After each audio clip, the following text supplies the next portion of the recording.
true. He threw a right hand. I ducked. I threw a left hand.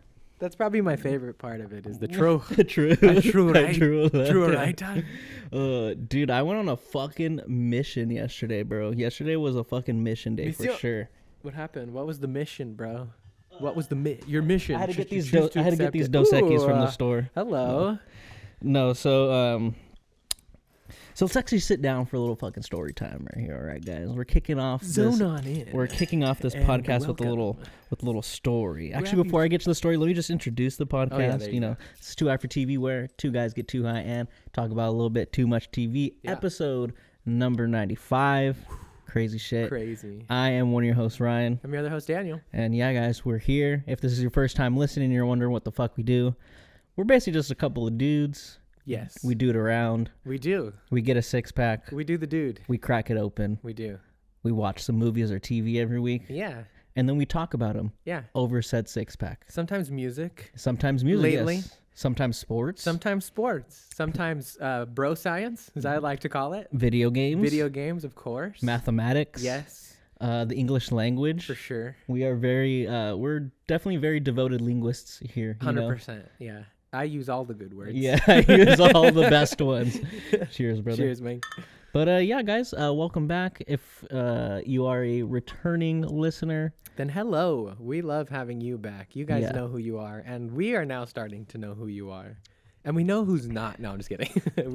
Shout out to what's this fool's name on Instagram? He likes every one of our freaking posts. What a homie. His name, I think it's like Single Guy Simple Life 1 or something like that. 1. Shout out to you, my brother. Because Single Guy Simple Life was taken. Exactly. So he was next in line. He was number 1. Number 1. But yeah, shout out to that guy because he literally likes every single one of our posts. Always shout out to Vanessa. Shout out to Vanessa. Probably the well, I don't know about oldest fan, but I don't know, when did she start listening? I don't know. I don't know if she's An did OG, the catch OG? up or how, but I will say this. As far as I know, she's the most consistent. Fuck yeah. Like, she's always told me, like, oh, yeah, I listen to this. Like, if I'm talking about something and I repeat myself a lot, as I do, that was in the podcast, she'll be like, oh, yeah, you guys were talking about that in the podcast. Nice. But yeah, guys, let's snuggle in for a little story time. Buckle up. With Ryan. Ladies and gentlemen. So, yesterday was a mission, but before we get to yesterday, let's flash back a little bit. Let's go back about a month and a half. Ago. The day's Monday. The date was February 12th. The 12th of February. I had just gotten off of work. Okay. I just got off of work. It was a Monday. So Mondays, I mean, now every day I start at 8 o'clock, yeah, but throwing it back in the past. Yeah. Month and a half ago. The old days. February 12th, Monday. I started at 8, got off at 4:30. Super excited because I'm like, hey, it's not 7 o'clock. Yeah. It's 4:30. Yeah, this is the night ahead of you still. This is fucking great. And it's Monday, right? You have a case of the Mondays here and there, but once you get off of work early, those Mondays go away. Yeah. They fucking, it's You're like a monkey home. off your back. That shit gets lifted right off. So I'm excited to go home. I'm excited to go rolling up, just chill, probably watch some shit. I don't think we were recording the podcast on that day. Mm-hmm. We might have been. I don't know. No, we weren't, because you were for sure practicing for your show, because your show was back in exactly. Yeah. So anyway, I'm driving home. Literally just left work, just drove out of the parking lot, go to the end of the street, make the left. I make it to the stoplight that's over by the like the dog park and the airport. If you guys know Hollister and stuff like that. Road. Exactly. So I'm making a left on San Felipe, right? Mm-hmm. I'm big chilling, ready to go home, and all of a sudden I see a fucking sheriff behind me, and I'm like, fuck. You know what I'm saying? Like, I'm not doing anything. No, but you get nervous. You get nervous, right? Do. Like, I've definitely been pulled over a few times. Have I gotten away with shit? Definitely. But, right, it's always, like, there's always that little thing in the back of your head where you're like, fuck, there's a sheriff behind me. God damn it. And especially when he's just, like, driving right behind you, you're like, all right, is this dude just driving regularly? Is he trying to get somewhere, or is he following me? Yeah. So I freaking switch lanes, because I'm like, all right, if this fool needs to go past, he needs to fucking go past, whatever.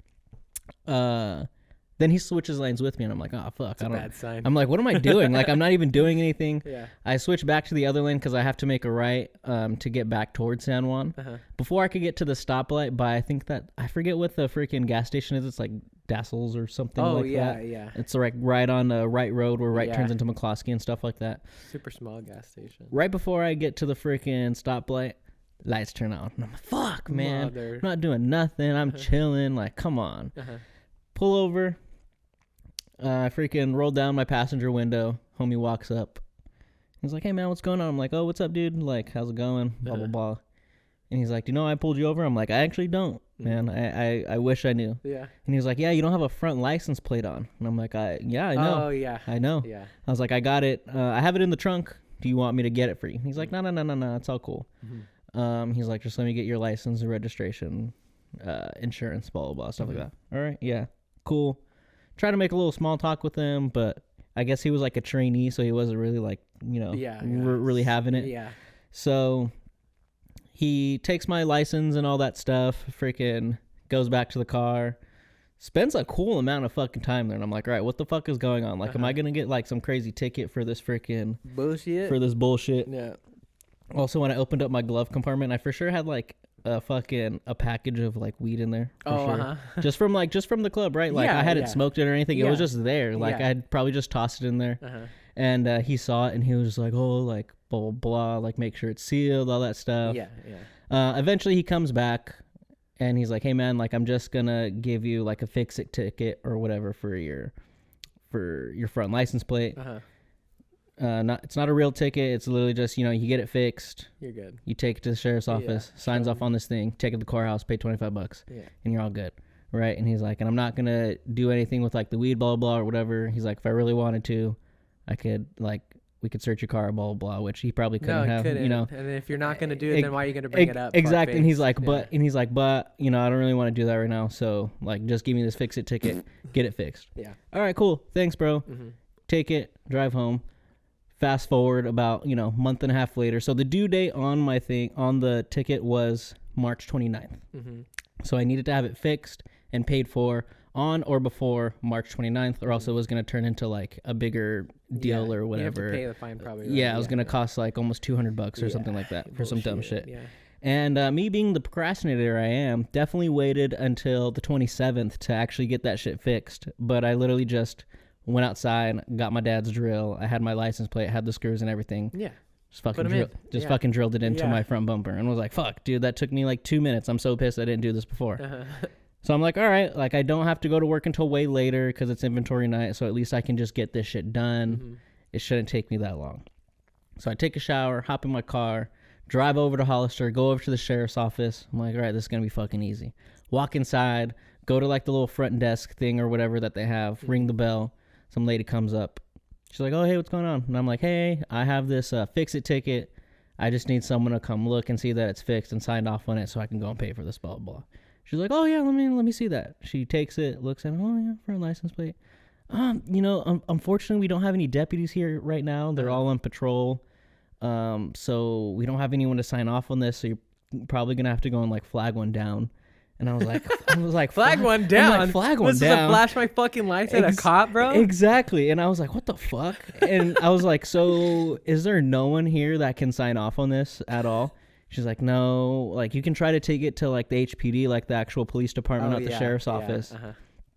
But when if they don't issue the ticket, more often than not, they're not going to sign off on it. So I was like, all right, well, fuck, thank you very much. That helped me so fucking much. Yeah.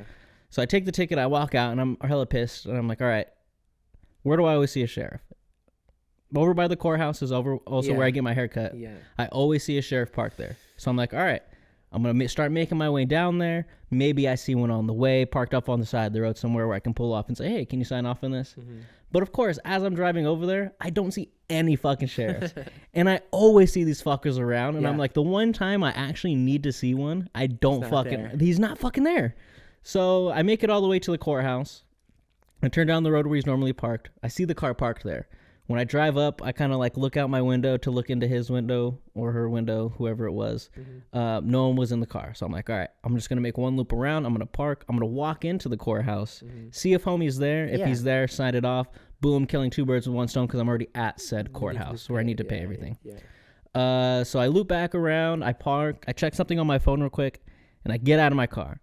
When I get out of my car and I look to the left to where I saw the sheriff's car parked, Motherfucker wasn't there. Gone. And I was like, what? And I look, and he's driving down the street. So I hop in my car real quick. I look in my rearview mirror. I see he's making a left towards downtown.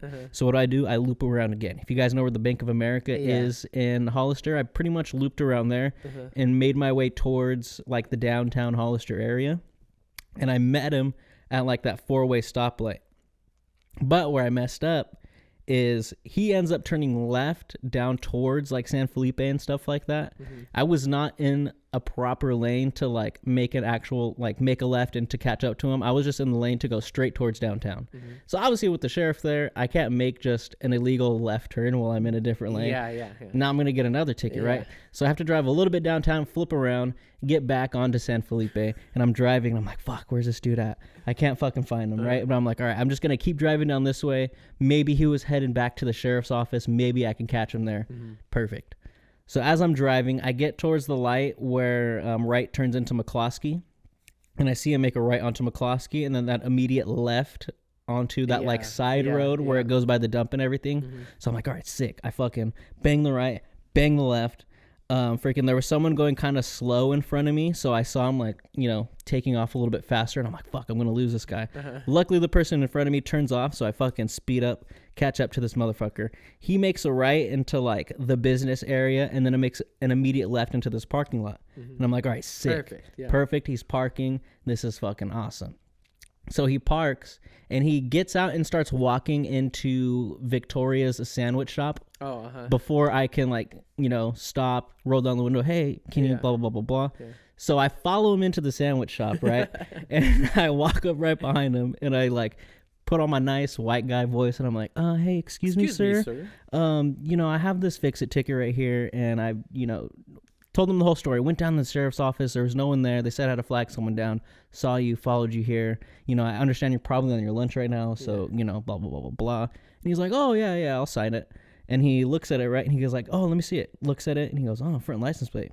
That's fucking stupid. And I'm like, yes, that's fucking stupid. I thought it was stupid. My mom thought it was stupid. My homie's dad thought it was stupid. Everyone that I told thought it was fucking stupid. For sure, some guys like... Because when you drive on the road, you're going to see 30 to 40 cars that don't have a fucking front license plate. Mine doesn't have any. I've gotten pulled over for that before, but I didn't get a ticket. God damn it. So I fucking... so I give him my ticket, and he gets a pen, and he goes, oh, did you get it fixed? And I'm like, yeah. He's like, all right. Fucking signs off on it. Doesn't even look at my car. No, because it doesn't matter. Fucking look at my car. It doesn't matter. And I was like, oh, dang, that was quick. And as I was telling him about the story about like, oh, you know, the sheriff, no one was at the sheriff's office. I knew there was a freaking sheriff always parked at the courthouse because I gave him a haircut there. So I made my way back to the courthouse. And he's like, yeah, man, if there's no one ever there, you can also like go into the courthouse, and the people that are right in front, they can sign off on that for you too. And I'm like, fuck. Why didn't he tell me Why this didn't shit? no one fucking tell me this shit? Yeah. So I get it signed. I'm actually at a place to get a sandwich, or a place where they make sandwiches. So I'm like, fuck, I'm going to get a sandwich. Yeah. So I got a sandwich, made my way to the courthouse. As I walk in, I don't know if you've ever been to the courthouse, but there's like the metal detectors and all that shit. And who's fucking running security for the metal detectors? The dude. Fucking shit. Like 3 sheriffs are there.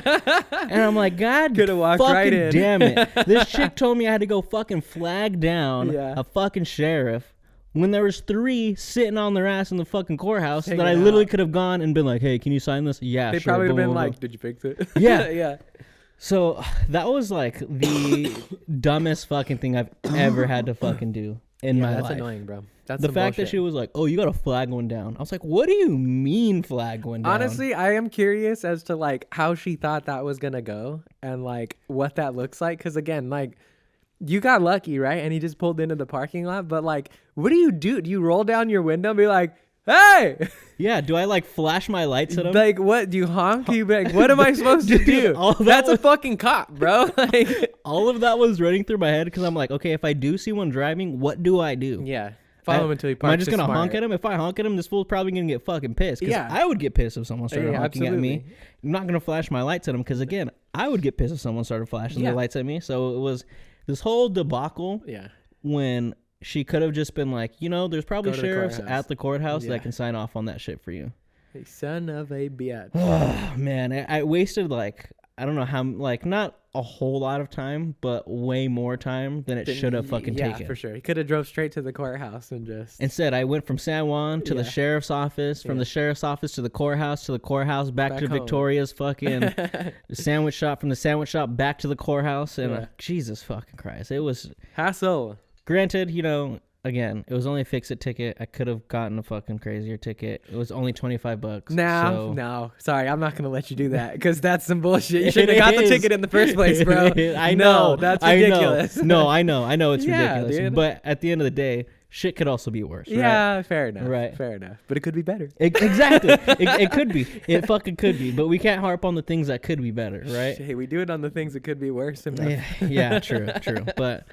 yeah, that was some whole fucking bullshit yesterday. Crazy, man. And that is a mission for sure. Yeah, now I'm glad that I have it on there, so I don't have to worry about it. Get bothered by it anymore. Yeah, not gonna get fucking bothered by that shit again. You know what's funny? I think when I did get pulled over for that, I'm pretty sure that was the last time I got pulled over.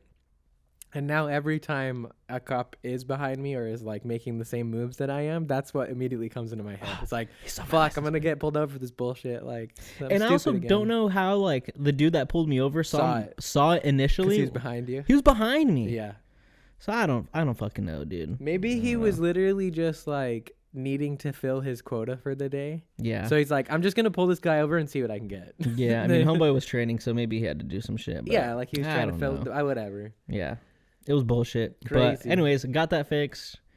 It was a waste of $25. A waste of about an hour and a half. So yeah. But I guess it was fine. I went to the Nike outlet after that and needed some sweats, and the sweats were on sale, and sick. Got 2 pairs of sweats for like $60. Normally, like one pair of sweats can be from like $60 to $80. Yeah. So I was like, you know, that's a win, right? That is a good. I'm not gonna get pulled over on the way here because I have my front license plate. Yeah. I'm not gonna get pulled over on the way back because guess what? I have my front license plate. Yeah, you're good. So you can never be pulled over again now. Never. As long as you just drive good. Oh, let's knock on wood. I was gonna say, as long as you just drive good. I mean, I'm a good driver. Yeah. I'm a good driver. You know, I'm not a bad driver. Will I drive fast sometimes?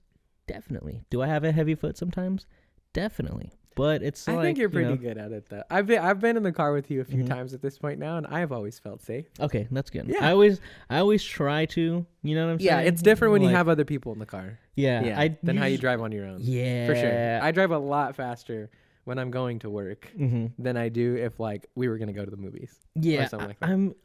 I'm not always like hella trying to drive people. Like I will. Like definitely when we go to the movies, I'm always down to fucking drive. It's also just easier though because we live around the corner from each other. Exactly. So, like, But like, fuck, there are some times where I'm like, damn, like I don't want to drive. I don't want to drive other people.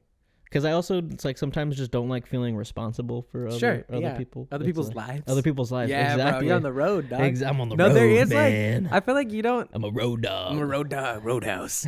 Roadhouse. Roadhouse. Roadhouse. Exactly. Yeah, I feel like it's not like an intense, heavy duty, like anxiety or anything like that. But there is that like small pressure in the back of your head. You know, like you said, it's like your foot's a little lighter. You may be checking your mirrors an extra time or two. It's like I feel like it depends on also who's in the car. Because like if I have like Diggs or my sister in the car, no offense, I love you both and value your lives very much, but like it's the homies, right? But like I think I've driven you in my car like maybe once or twice, like probably not that much. Same with like just new people in general, or like family that's older than me too. Like just any family that is like a dad or grandpa, Theo, this, that, whatever. Like, yeah, the careful brakes go on. The training wheels come back on, you know? Yeah. It's like when I was driving for my driver's test or some shit. Dude, that shit was... I remember when I was taking my fucking driver's test. Did you lose points at all? I lost 1 point, and that was because I turned my blinker off too soon while I was changing lanes, which was fucking That's silly. Stupid. That's crazy. It was silly. It was fucking dumb as shit. Otherwise, I passed. That's pretty damn good. Colors. Yeah, I can't remember how many points it was, but I remember the things I lost points for, which was I did I think 2 California stops. I went too far, or not California stops. Sorry, I went too far over the line. Okay. When I was trying to stop. Yeah.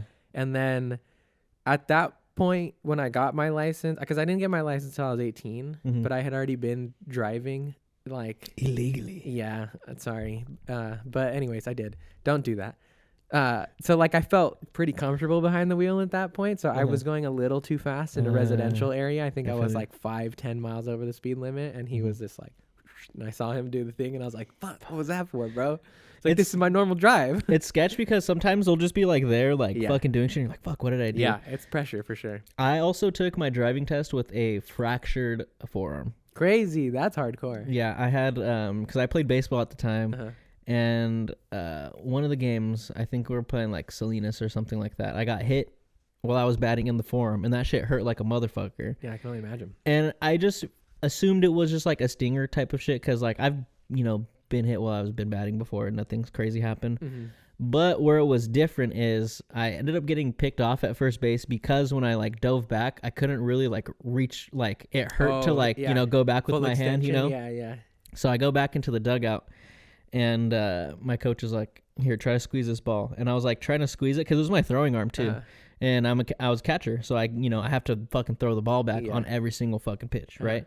And I couldn't squeeze it. And he's like, all right, yeah, you're done. Like, we're going to take you out of the game. Like, sit down. And I was like, all right. And I think that was a Friday, because we would play on Friday. So I went home that weekend, and my dad was very adamant that he was like, nah, dude, it's just a bone bruise. Like, it's probably something like that. And I'm like, oh, all right, dude. Like, this shit fucking hurts.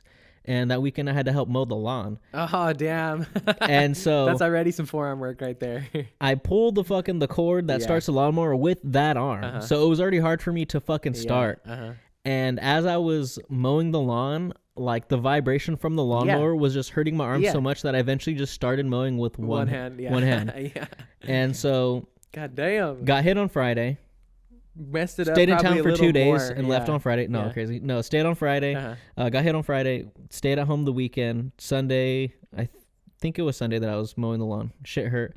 Monday, still went to school. Hadn't gone to the doctor yet, right? Went to practice after and was just like, hey, my arm still hurts, so I'm not really going to throw or anything like that. Couldn't fucking throw. Shit hurt like a motherfucker. Yeah. The next day, Tuesday, arm still hurt really bad. So my mom was like, all right, we're taking you to the urgent care. You're going to get some x-rays. Sure enough, fractured radius. Ended my season.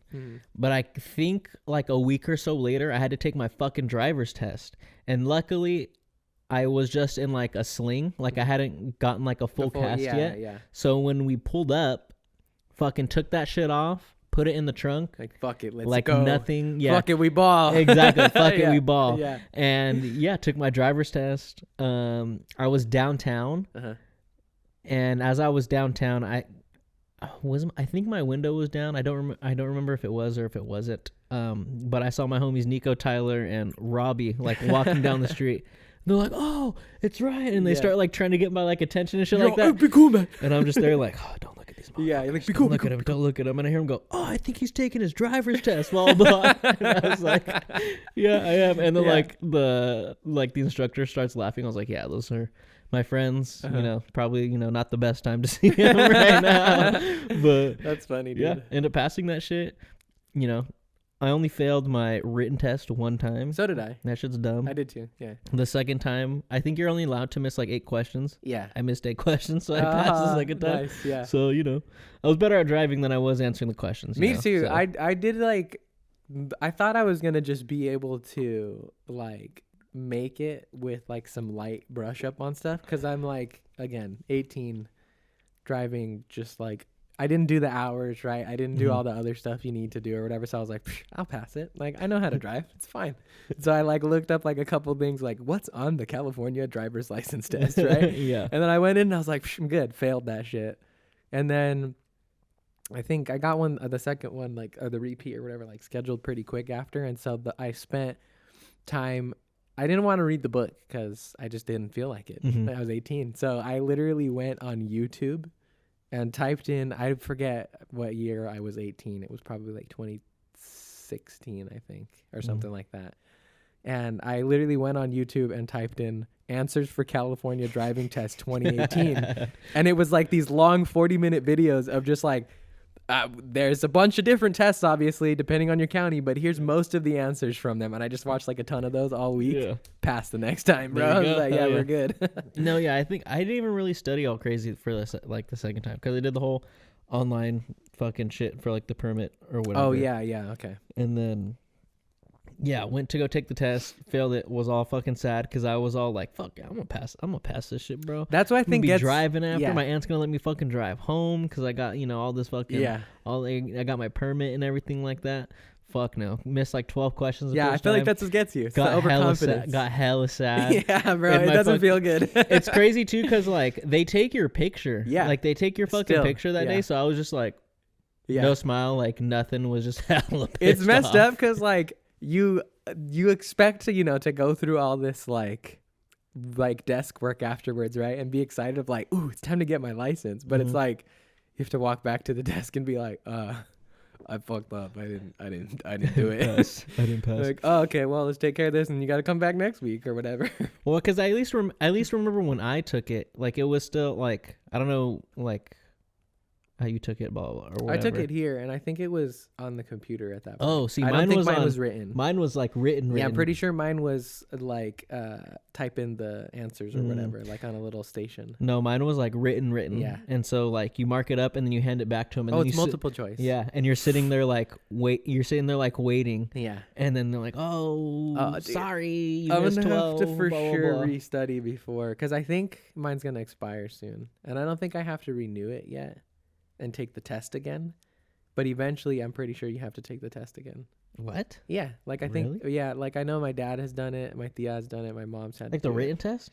Yeah, That's stupid. they brush you up on it again. I think after like the third or fourth time you renew it or something at some point. I would assume it's around that time because I think mine lasted 10 years, and all of the people that I've heard have done it did it like in their like 50s, like maybe late 40s. That's hella dumb because I would hope like that's so dumb because it's like if you've been driving for that long, yeah. don't you think you know how to fucking drive? To play devil's advocate, I can only assume that it's because laws are changing all of the time. Yeah. So true. if enough of them change, maybe that's what it was like enough changes after a certain point that like people who have had them forever have to, like of a certain class, like a certain year or something like that. I don't know. But like what changes? Like what changes really with like traffic laws? Well, I mean, I know just from like, I don't know, I guess this would have been like late 80s to like early 90s that like my tias and them were like getting their license and stuff to when I took it, which I guess is a pretty fat chunk of time. But like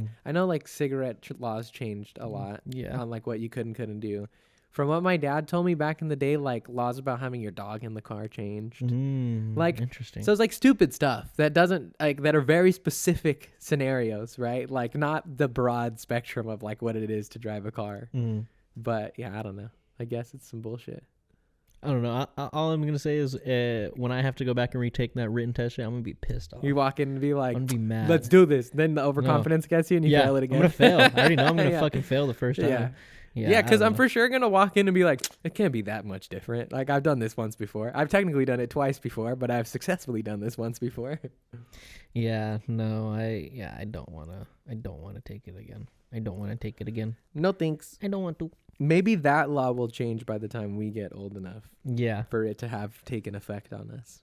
They'll be like, this was a dumb one. And then hopefully they'll also get rid of the front license plate ticket as well. Oh, God, bro. That was just so fucking stupid because I was telling Nico's dad about it and he was like, what? And I was like, yeah, for my fucking front license plate. He's like, that was stupid. He was just like looking for something. And I was like, I guess I was going to say just the fact of pulling you over for something like that, if he even did see it, it just feels like such a rookie move of like you for sure, again, like either you're trying to fill a quota, like you just need like one more ticket for the day and you're under some shit, or you're just still at that stage where you're going to pull somebody over for every tiny little thing. Because I'm sure like a cool 60% of the cars on the road could probably get pulled over for something. Dude, I look at it every day. I'm like, oh, that Tesla doesn't have one. That Mustang doesn't have one. Like this big Ford truck doesn't have one. There's probably this so many Honda of those. Yeah, doesn't have one. Like what?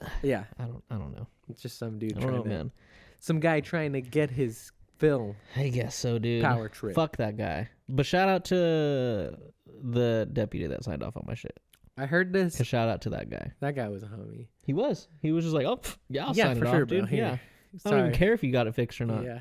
This shit's stupid. Yeah. Like, yeah, it is. It's fucking dumb. I saw this, I can't remember his name, but this stand-up comedian who did like this bit about getting a ticket, right? And like having a court date for it or whatever. And he was like explaining this loophole. I don't know what state this was in. I'm sure it's probably different. So please don't take, this is a funny story and a cautionary tale. Don't take this as advice. But he's like fucking saying that apparently if the officer who wrote you your ticket fails to show up to your court date, it's null and void. The ticket doesn't matter anymore. And I don't know how much of this is true, obviously, because he's doing a bit, right? He could have been like embellishing stuff for the funnies, but he's all, so every time I get a ticket, I check the officer that it is. I fucking find that motherfucker on Facebook and figure out what day his birthday is. And I keep rescheduling my court date until I get that date. He's like, most of the time, it always works. Like, they've never gotten there. And then I forgot how he finishes it. But 60% of the time, it works. 100% every time. of the time. Yeah, exactly. Yeah, that's crazy. It's fucking funny. Dude, you know what I actually watched yesterday after the whole fiasco? Oh, huh. The fucking Quiet on the Set, bro. Oh, yeah, I haven't seen it still. Diggs and Sophie were telling me about it, and I've heard crazy stories. That shit, it's like the first episode is already crazy in itself because you obviously get to learn who Dan Schneider is. Oh, it's episodes? Yeah, 4 episodes. Oh, okay. 4-episode docuseries. Uh-huh. And so the first episode, you kind of like learn who Dan Schneider is. You kind of learn the work environment that he kind of created and stuff like that. You learn like where he came from, how he got his start. You don't get anything like super, I guess, insane. Like there is like just crazy shit of like not necessary, like no equal opportunity in the workplace. Not that like he was like, oh, women can't blah blah do this, but he was like, there's some weird shit going on. There was some women writers who was like, yeah, this fool straight up just didn't like women. I forget what their names were, but there was 2 female writers that got hired on season 1 of all that. And basically when they got hired, he was like, yeah, you guys are gonna split this out, like you guys are gonna split the pay. Crazy. So we're gonna pay both of you one person's pay, and you guys are gonna split that shit. And them being like, young, up and coming writers, females in the industry as well. They're gonna want to take what they can get. Yeah, it's very much like, and I that's like a weird toxic sort of work ethic that I think like has been created, whether that be in America or other places. But it's like, oh yeah, you have to stomach the shitty shit to get to the get to the top, right? Definitely, yeah. If you're like a person in a minority group, you're just gonna have to deal with the shit. Exactly. Yeah. So they dealt with that shit. Eventually, word got to like the Writers Guild that was happening, and they were like, yeah, that shit's actually illegal. Like you can't do that shit. So made them like pay them like their wages and stuff like that. Called one of them and was like, hey, like, did you have anything to do with this? Like, if so, like, I'm gonna make sure you never get like work in Hollywood ever again. Power trip, and they're like, what the fuck? Yeah. By the second season of all that, one of them got fired for some just dumb fucking reason. The other one that stayed on lost like a head position to a young male writer who had no credits in the industry like whatsoever. Dang, that's right? crazy. So she had already had credits, wrote for all that shit.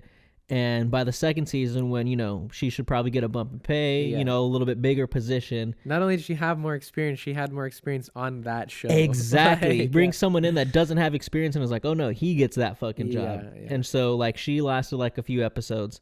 So the first episode is crazy, right? Like you learn all that shit, kind of like the toxic work environment. But then the second episode is where shit gets fucking bad, bro. Like very fucking bad. Like predator fucking shit. Freaking homie went to jail for being like a child sex offender and shit like that. That's crazy. Like this dude. This is like, after or during or before? For what? The Nickelodeon time. Oh, this is like late 90s, early 2000s. So this is probably like right before he's got all huge, right? Yeah, this was like, I'm pretty sure. Because that fool was still producing even all the way up to like iCarly and shit like that, right? Like, he was still doing shit up until 2017. Yeah. So a long time, yeah. So this is I believe during all that, when all that is getting hella popular, because that was like a super edgy, like ahead of its time show of like sketch comedy for kids and stuff like that. But obviously he was pushing the envelope too much and just doing like just weird adult jokes like with kids and stuff like that, right?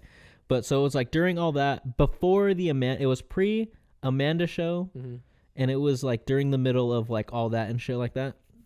There's this one guy, I forgot what his name is, but he was like, you know, a lot of the cast members like, yeah, he was just like just a corny white dude who like, you know, he went to Bible study with us, he did all this stuff, and he was like one of the stars on all that, I forgot what her name is, but she was like, yeah, like I, you know, didn't have problems with him personally, like he was always like a cool dude, blah blah blah or whatever. Yeah. But I feel like that's always what it is. Exactly. It's like the person you would least expect. Like, he just never gave me those vibes. So there was this one girl that like auditioned for some shit and got like became friendly with that dude, right? And they would like email back and forth like of just like, oh, this show, that show, blah blah blah blah blah. But then it got like it escalated to the point where like the daughter was on her computer. Pulled up an email from this homie, got visibly scared, shut off the computer and like ran to her like room and shit like that. And the mom asked like, what happened? Blah, blah, blah, blah, blah. Goes and investigates. This fool sent her a naked picture of himself. Jesus Christ. Yeah. Oh my God. And then so that fool ends up getting arrested. And it turns out this fool had like thousands of pictures of like young girls like doing crazy shit. He had like drawers with bags of like fucking souvenirs type shit. Like I don't think he like killed anybody, but like he is like some just gross shit. And they found like journals where he was just straight up like, yeah, like I'm a child predator, blah blah blah, like confessing like that shit. So that fool like went to jail, like crazy fucking stuff, dude. That is crazy. And so yeah, that was the fucking second episode, and then it gets into the whole like Drake Bell situation. I heard about and some of that stuff. That was fucking nuts because I didn't know anything about that. I don't think anybody did until the documentary. No, I mean, I didn't fucking know. Pretty sure that was the first time, at least, the like Drake Bell came out formally and talked about it. Yeah, because it like literally, I can't remember if it was. I think it was towards the end of the second episode. It was like, oh, so this person got arrested for doing shit with like a child actor, blah blah blah, or whatever, like crazy shit, you know, sexual assault with a child actor. And like no one knew. Everyone was like, obviously we wanted to know who the child actor was. Like no one knew. It just said like a child actor, blah blah blah. And when homie comes in at the end of that episode, like, because they're obviously gonna be like, okay, this is the fucking child actor. He like walks in, my jaw fucking dropped, bro. I was like, it was him. What? You know, and obviously like then dots start to connect of like, oh yeah, like obviously this is probably why Drake Bell has been like kind of like fucked up, you know, like you know what I'm saying, like homie had some traumatic shit happen to him. He did, know, and that shit fucking is, it was crazy, bro. Like it was. I definitely recommend watching it. Like it can be tough for sure, but it's just like, man, like we obviously have this knowledge of like Hollywood's fucked up, child stardom's fucked up, right? But I think for a lot of us, we don't think past that. We get to like, oh yeah, child stardom is fucked up for these obvious reasons, and we kind of leave it at that. But then when that gets into, oh, this is why shit's fucked up, this is like the really dark side of like children in Hollywood, you're like, oh yeah, I think this is not good. I think it's also very different. And I think it's hitting probably a lot more for like our generation and everybody who's in the industry right now, like up and coming and stuff, just because this is the channel that like a lot of us grew up with. So it's also probably just like a like hits closer to home type of thing. Like that sounds bad to say and it's fucked up, and it's not to say that like things that you didn't watch or didn't care about are like any less important when shit like this happens. It's for sure not what I'm trying to say, but I feel like it, because like a lot of the like talk that I've heard about it too, or at least like a lot of like the outpouring of stuff, like you can tell is like the people from like 90s babies for the most part, right? Because like you probably hear about some crazy shit that happened in the 60s, and I'm sure like, you know, your grandparents or parents would be like, what, that? No, not this person, not that person, whatever it is. Don't, dude, it was nuts. I was straight up glued to my TV watching that shit, and there was many points where my jaw was just on the floor. Yeah. And I could not pick that shit up because it was like, oh my god, like you don't know how deep this shit goes until you like watch it, and then you see like when they're talking about like, yeah, this fool writes in jokes that like to kids like may seem funny, like, oh, like this fool fucking sneezes and boogers get on this fool's face. Yeah. But it's like when you look at it from an adult perspective, you're like, oh no, that's a fucking cum shot joke. Yeah, yeah. And it's just disguised as like, oh, child fun, blah blah blah, and shit like that. Like there's one on, like they brought up like Zoe 101, right? And you're like, no way, does this shit happen on Zoe 101? You know? Oh yeah, Yes, shit it fucking did. happened. Yeah. There's like a scene where this character like is opening like this, I think it's like a candy or some shit, and it's like some gooey type fucking candy, and she's like trying to open it and it can't open, and then when she does, it like fucking squirts onto fucking Zoe's fucking face, and I was like, oh dang, that's bad, bro. I feel a little bad, you know. And there's just like so many of those, right? Like there were so many clips that they were showing where you're like, damn, like I think it's so easy as a kid to just be like, oh, haha, it's fucking funny. But then when you watch it as an adult, you're like, damn, like, no. This fool had some sick shit going on to his in his mind, and this was his canvas to fucking play around and bring to life like his weird fantasies, fucking fantasies and shit like that. I think even for adults, like pre-exposure to like what the actual story was, there's just a narrative in that, like, and it's not that it's like, you know, there's always that thing, right, of like, oh, like people sneak in jokes for the adults into kids movies, so like the adults have something to laugh at like while they're watching it or whatever. But then sometimes I'm not gonna say every single instance of that is like horrible, terrible fucking shit, right? Like maybe there is just a funny joke that like goes over the kids' heads or something, but that, especially with the context given of the person's history, is just like literally just like trying to play God, like fantasy shit, like straight this is up. My world and I'm gonna get away with everything. Like, and it's crazy you say play God, because they brought up like how Dan would be this reoccurring character on like the All That show or whatever, and like the way the kids talked about him, like worshipped him, right? Where they were like through the show they were like, oh, Dan, like don't question Dan is blah blah blah blah blah, and like every role he like gave himself in those shows, he was always like some hotshot producer, getting a massage and freaking shit like that, you know. And you're like, damn, like you were a sick fuck, bro. You were a sick fuck. And I'm so pissed off that like the shows that I championed as a child and it into like adulthood as well, of being like, nah, like these were the shows, are fucking tainted by that son of a bitch, bro. Like fuck that shit. Man, it just like it ruined that shit for me, like 100%. That is, I'm gonna tell you right now, my dude, that's on the unfortunate truth of the entire industry as a whole. It's just about when it gets exposed and what people are willing to like. It's like the whole like separating artist from the art thing, right? Of like, what are you willing to accept and how long does it take you to accept that? Or when is it socially acceptable to start liking this thing again? Like that's just the industry. Every single thing 100% has some of those fucking nasty like I was saying, like there is like this knowledge that a lot of us have of like, oh yeah, Hollywood is bad, Hollywood's terrible, but a lot of us specific scenario or specific like historical times where it was either like someone's long reign of bullshit or a very specific instance with like a high profile person or whatever comes to light, and then there's details then. You know it, right? But then when you get details, it becomes more real. It's like, oh shit, okay, this is crazy. But yeah, Quiet on Set, go watch that shit. I definitely think people should watch it just to be informed and know, and like, man, like crazy shit, dude. It sucks, bro. Like it sucks. Like especially when they're like, you see all like the foot jokes. Oh yeah, that one, all the fucking different that shows. One I knew about for a while too.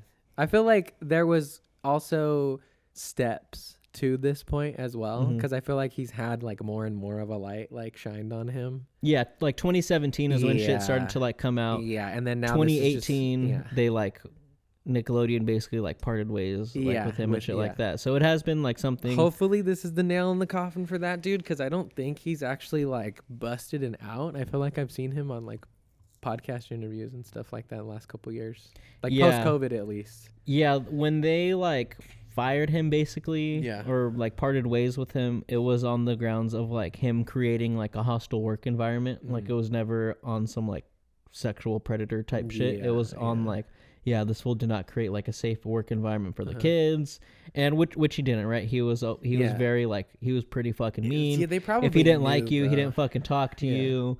He was fucking obviously like played favorites like with like Amanda Bynes and you know, people like that. He was always like coercing people into like giving him massages like on set, and it's like, bro, you're sick, they probably bro. knew exactly what they were firing him for, but they didn't want to get caught with the fact that they were employing him for like 20 years at that point, probably. So they were like, hostile work environment is a sanitized way of saying what we're actually firing him for. It's also bullshit because like at the end of every episode, it was like Dan Schneider. no, it was like like executives from Nickelodeon say that they take all this stuff like serious, and they're always trying to make sure their environments are fucking safe. Yeah. Taking the steps to make sure their environments Yeah, because are safe. they have to. Exactly. Now, because they weren't being held accountable before. Exactly. Yeah. And it's crazy because every time in the docuseries when they like say some shit about like Dan Schneider, and then it's like, oh, Dan Schneider said this didn't fucking happen and blah, blah, blah, blah. It's like, obviously he's going to say that shit didn't fucking happen because what? Is he going to say like, I did say that. I did say that That shit. super incriminating thing, I did do that. I did say it, bro. I did say it. But yeah, that shit was fucked up. That shit was crazy, man. Fucking nasty motherfucker. Bro. Made me sad for sure.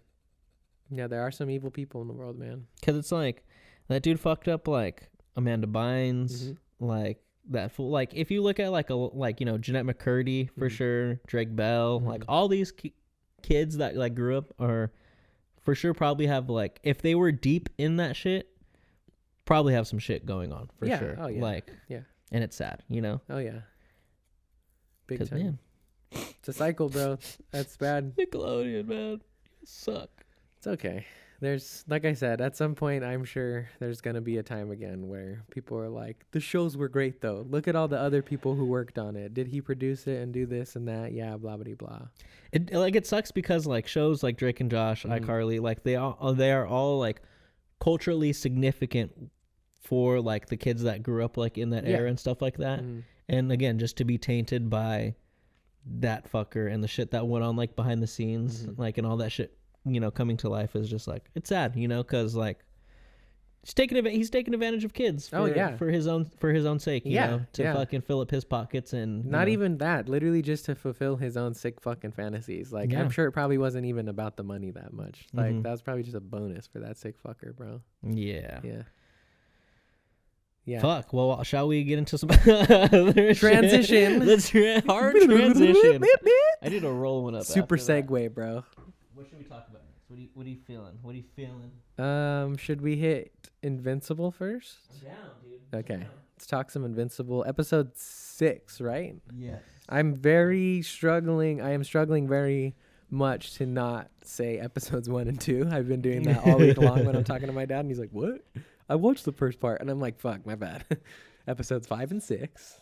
But yeah, episode 6 picks up pretty fucking quickly right from where we left off. And like I think I was telling you before we started recording, like I thought they do pump the brakes eventually, right? But like I thought we were gonna get a little bit of relaxation, and it's just like right back into it with the intense violence that this show is known for.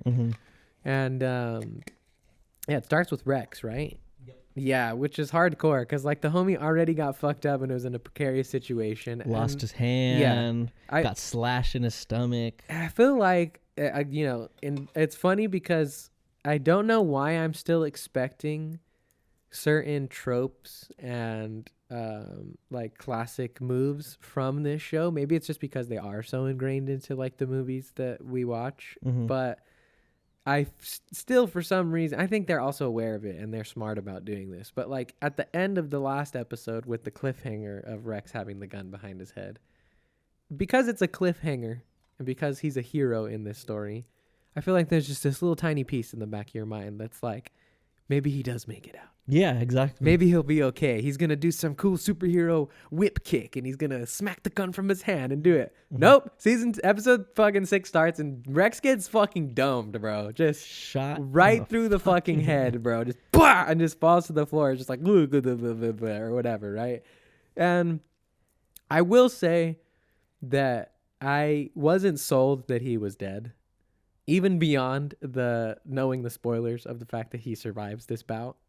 That like I feel like they very specifically show you like, oh, he got shot through the side of the head though, and he was still kind of like trying to say something before he goes down and shit. So I was like, okay, he's gonna pop back up and fuck this motherfucker up or whatever, something crazy. But even still, I was not expecting him to go as ham as he does afterwards, because like literally gets up in like a fucking brain blood filled rage, like, and it's just like bat out of hell, dude, bro. just fucking destroying this dude with like the bone chunks from his bitten off hand, just like the fucking nub of his crazy arm. Bro, like absolutely insane. Just fucks up the fucking, what do they call Serpent Society, right? I think it's the Lizard League or the something. Lizard like League, that's right. Serpent Society is a real one. Well, not to say this is not real, but it's from Marvel or whatever, I think, right? Yeah. But yeah, it's fucking intense. It's a hardcore way to start the episode. Yeah, I thought that shit was really good because, like you said, they do a really good job at making you hope. Yeah, bringing in like these classic tropes of like, oh my gosh, the hero's in danger. He might get shot. Next time. Nah, someone's gonna come in and save him, right? Yeah. And like they do a really good job at like building that tension. Like it takes a while for the trigger to get pulled, but once it does, my man, you're like, holy shit. Yeah, and I like, it's what I love and appreciate about the show so much is they subvert our expectations, and it makes you realize like, oh yeah, I'm watching Invincible, and they do this all the freaking time. Yeah. But yeah, I was definitely surprised because it's been a while since I have like really dove into the world of Invincible through like the comics and stuff like that. So I was just like, all right, homie's dead. Like it makes sense for the series, right? It makes sense for like, oh yeah, these fools are just dead now. Yeah. And when he got up, I was like, oh shit, this is fucking savage. Some savage shit. You know what's crazy is like, I don't know how much they will continue to change, because there is another death that's retconned within the show now, right? Because later on, we find out she survived, which he does not in the comic books. Just gets munched and that's it. Shrinking Ray's fucking dead. So that's super different already. But I'm curious if they're going to stick with that stuff with Rex or not, because of the way that they have been shifting around timelines of stuff. I'm going to say canon event, I guess. The comic book event in which Rex does actually die is like right around the fucking corner. So like not that far. I don't know. I have a feeling this season is going to cliffhanger with the Invincible War. That's what I think is going to happen. Yeah. 100%. I feel like that's like the logical conclusion of what they've been setting up, especially because like Angstrom Levy or whatever the fuck it is like set up as the main dude in the beginning and then just doesn't show up again until like this episode, basically, right? He was in like one other one, right? Yeah. But yeah, I feel like that's where they're going. And that is another huge bloodbath that not a lot of people make it out of. Nope. Earth is left severely weakened after the Invincible War, which is exciting, I think, because I don't know, that's just what the show is known for, I think, and I feel like it has that shock value that is, again, like very ultra violent, which you don't really see a lot in this genre. I don't think it's like foreign to audiences. Like we see things like Game of Thrones and all these horrible things where like really terrible shit that you don't even really want to talk about happens. But for one, again, it's different to see it in this genre, and for two, I think it's different to see it in this medium, because animation deaths just look way fucking worse. Yeah. In my mind, I don't know, just because they're just drawing all of the little intricacies of somebody getting fucked up, and it's not fun to look at. It's like way more violent, I think. It's bad. Yeah, I think what these last two episodes do, like with episode 5 and episode 6, is really highlight like the dichotomy that this show has, and where it can be very like traditional high stakes like superhero TV show where there's huge action fight sequences and you get your traditional like superhero stuff going on, but they can also like really pump the brakes and dive deep into like these characters and give them depth and show you like what happens outside of just the superhero world when these people have to go about being like normal people.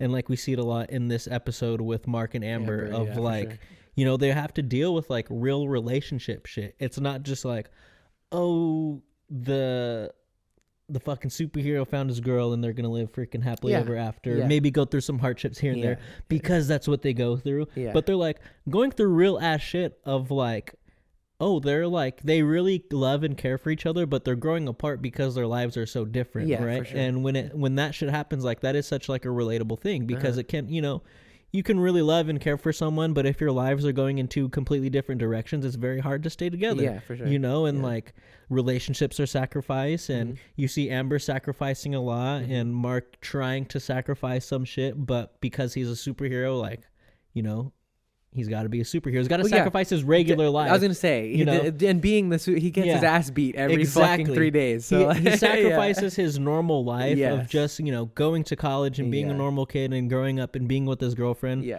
For being a superhero, for saving the world or the universe, really. Exactly. And you know, Amber, you know, does her best at trying to, you know, accept that, and I think at like some part of her does, but another part of her is also like, you know, this fucking sucks. Like I have no one to talk to. Like sure you have Eve, or what's his friend's name?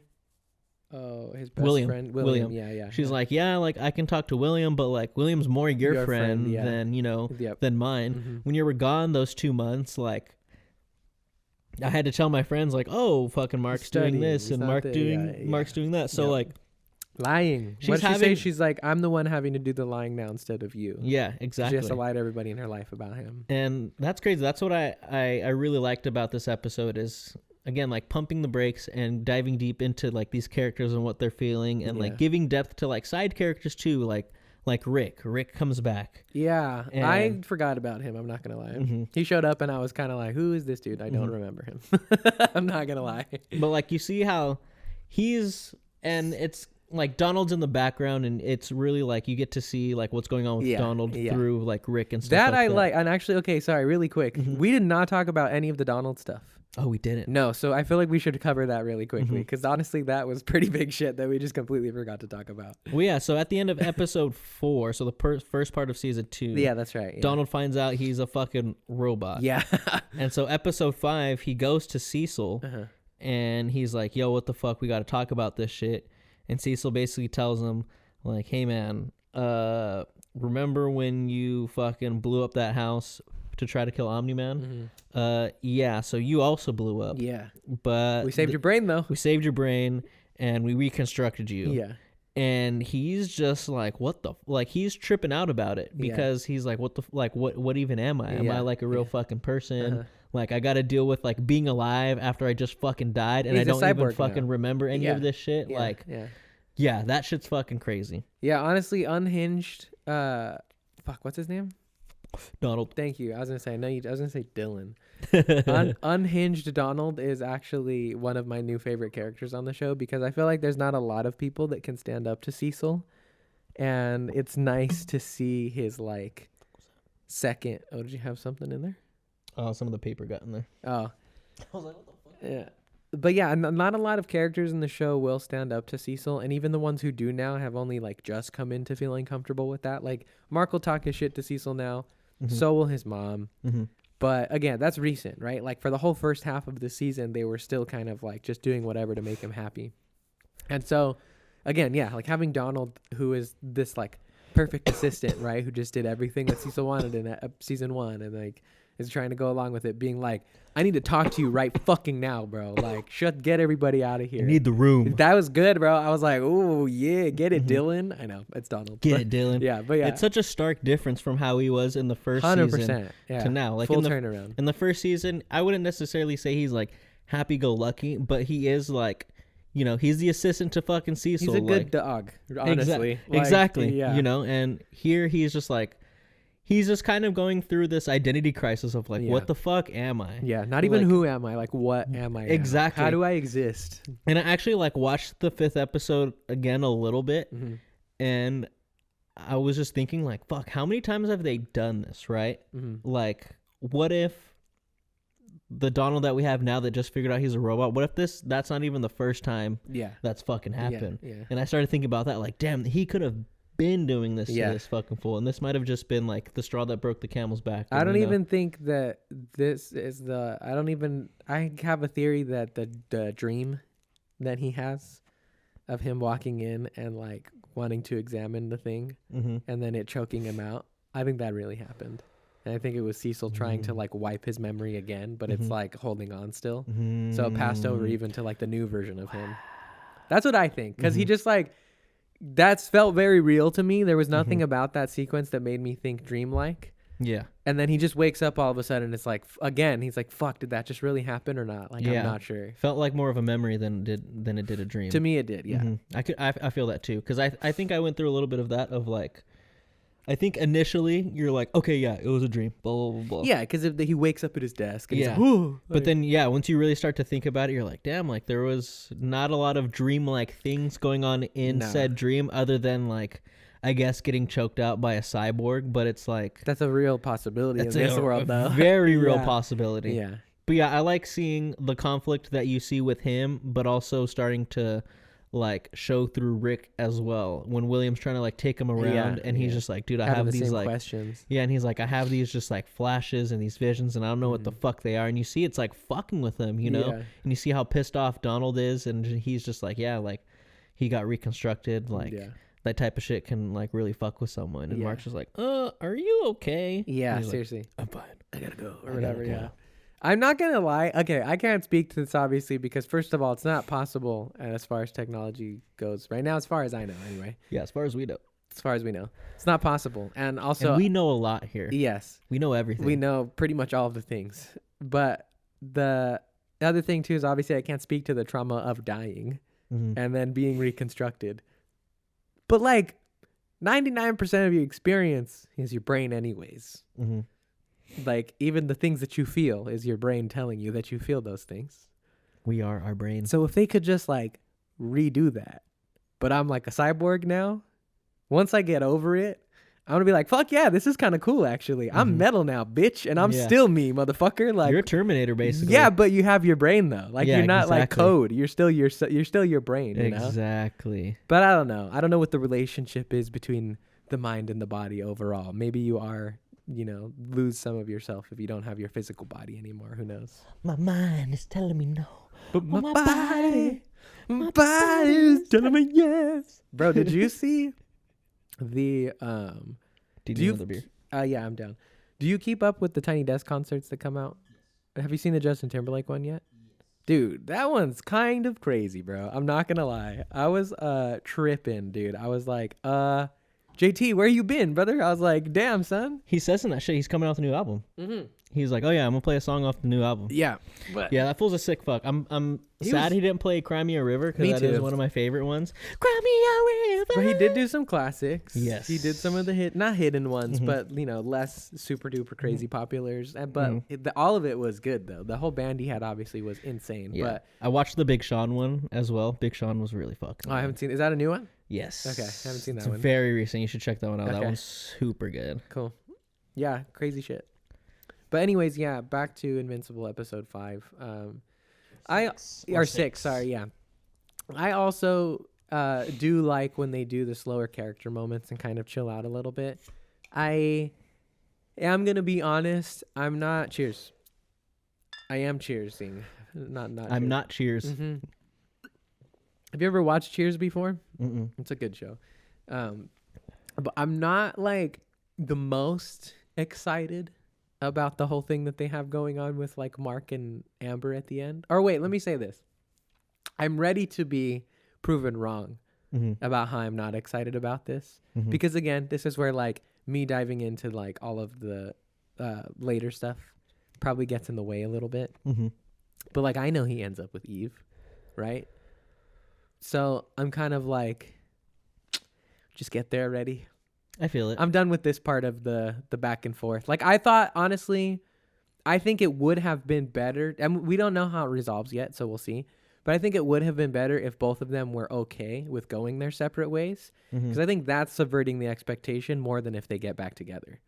That if they end up staying broken up, then I'm down. I think that's cool because you never see two star-crossed lovers or whatever admit the fact that like, hey, something bad is probably going to happen if we continue down this path, especially when it's like, you know, a superhero with a like the person that they love or whatever. Mm-hmm.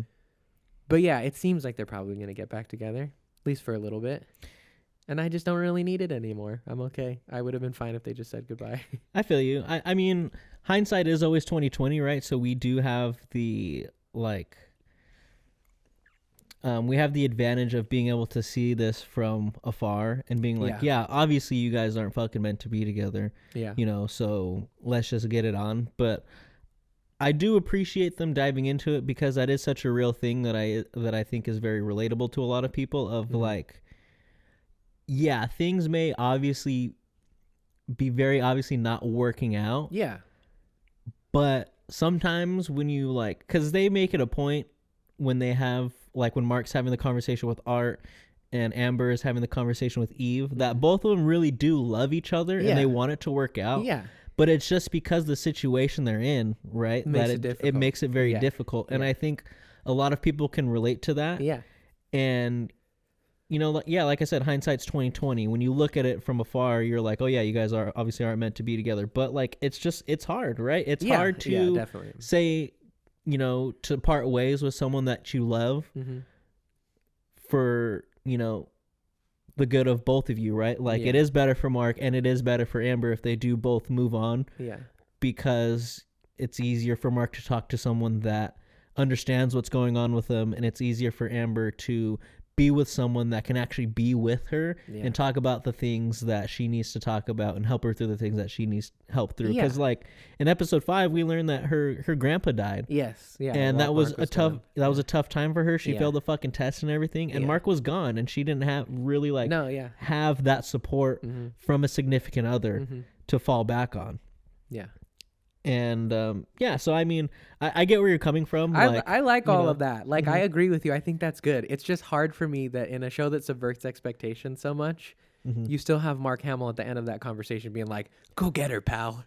Yeah, that's true. Go get her. I liked that scene so much. That was good. The conversation's great. It's just again the fact that at least from it's not resolved, right? Because they don't actually go and like embrace and everything's fine. They kind of leave it on like a cliffhanger. So.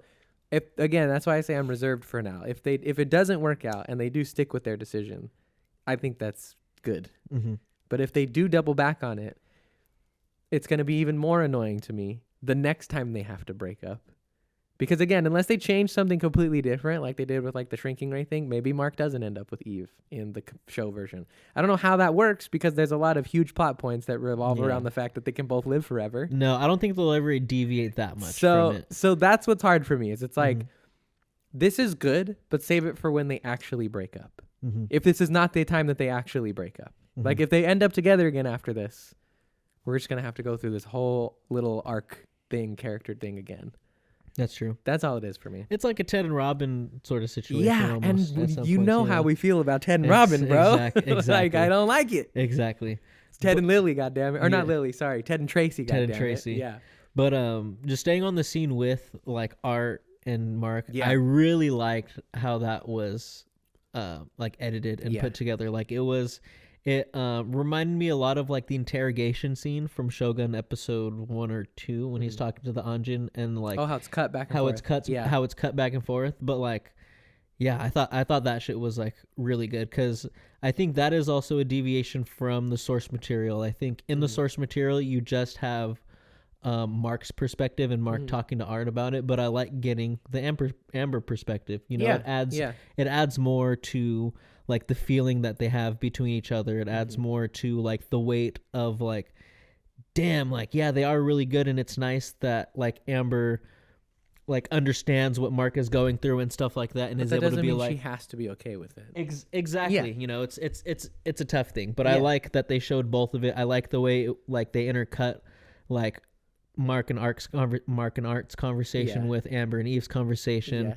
You know, I thought it was really good. It's also a nice play off of like how they do like the Invincible fucking title card every you know, because there would be some moments where like, you know, she would be like, or Mark was like, you know, and I'm and Amber goes Invincible, blah blah, shit like that. So I thought that was really really good. Yeah, I appreciated that a lot. I thought it was a cool moment as well, just because like I think obviously shit hit the fan pretty hard when Mark would have probably started having these conversations with his dad, and so for Mark to have Art there as like, because I mean that seems, at least to me and my experience, that seems like a conversation you have with your dad. Yeah, right? 100%. So like, it's nice that Art is there fulfilling that role, but then on the flip side of it as well, I like that not only does Amber finally have somebody who is a close friend, well, relatively close, that she can confide in, but at the same time, I think it works for Eve as well too, because like Eve doesn't have a lot of normalcy in her life, and so for her to just sit down with a friend and like try to help her through her problems and stuff, I'm sure it's just development across the board. Yeah. Aside from Art, maybe, but like exactly,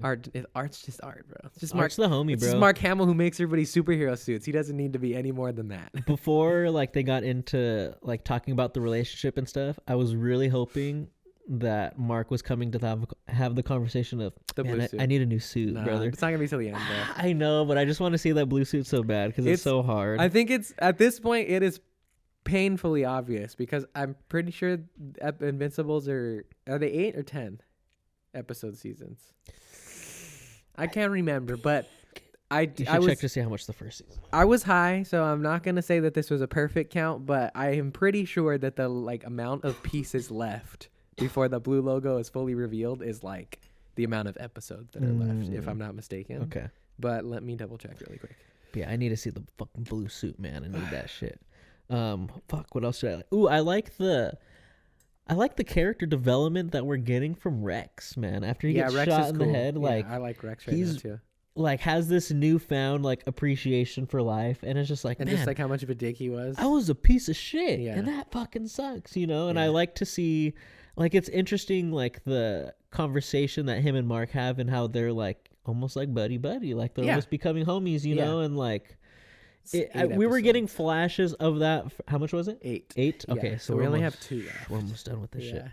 But I mean, we get like flashes of that when Rex goes and visits Eve in the 5th episode and talks about the family and stuff like that. You're like, dang, Rex is becoming like a better human. Yeah. And then he gets shot in the head, and he's like, that's just like fast forwarded. Yeah, and he's like, you know, my life flashed before my eyes, and I saw how much of a dick I was to Kay and to Eve, and I don't understand why I had to be this way, blah blah blah blah. So it was nice fucking really seeing that, and shows how much they're like they care about these side characters and not just like Mark, Eve, and Omni-Man and stuff like that. It's like, you know, let's give these characters who are not necessarily side characters but also not necessarily main characters, let's give them some depth, because it's very easy to just keep Rex as the fucking douchebag of the show. Yeah. But to give him like a really good like character arc before like he presumably dies and stuff like that, I think is really good. Yeah, no, 100%. I like where he's at right now. I like that he's, you know, re-examining all of his shit and everything like that.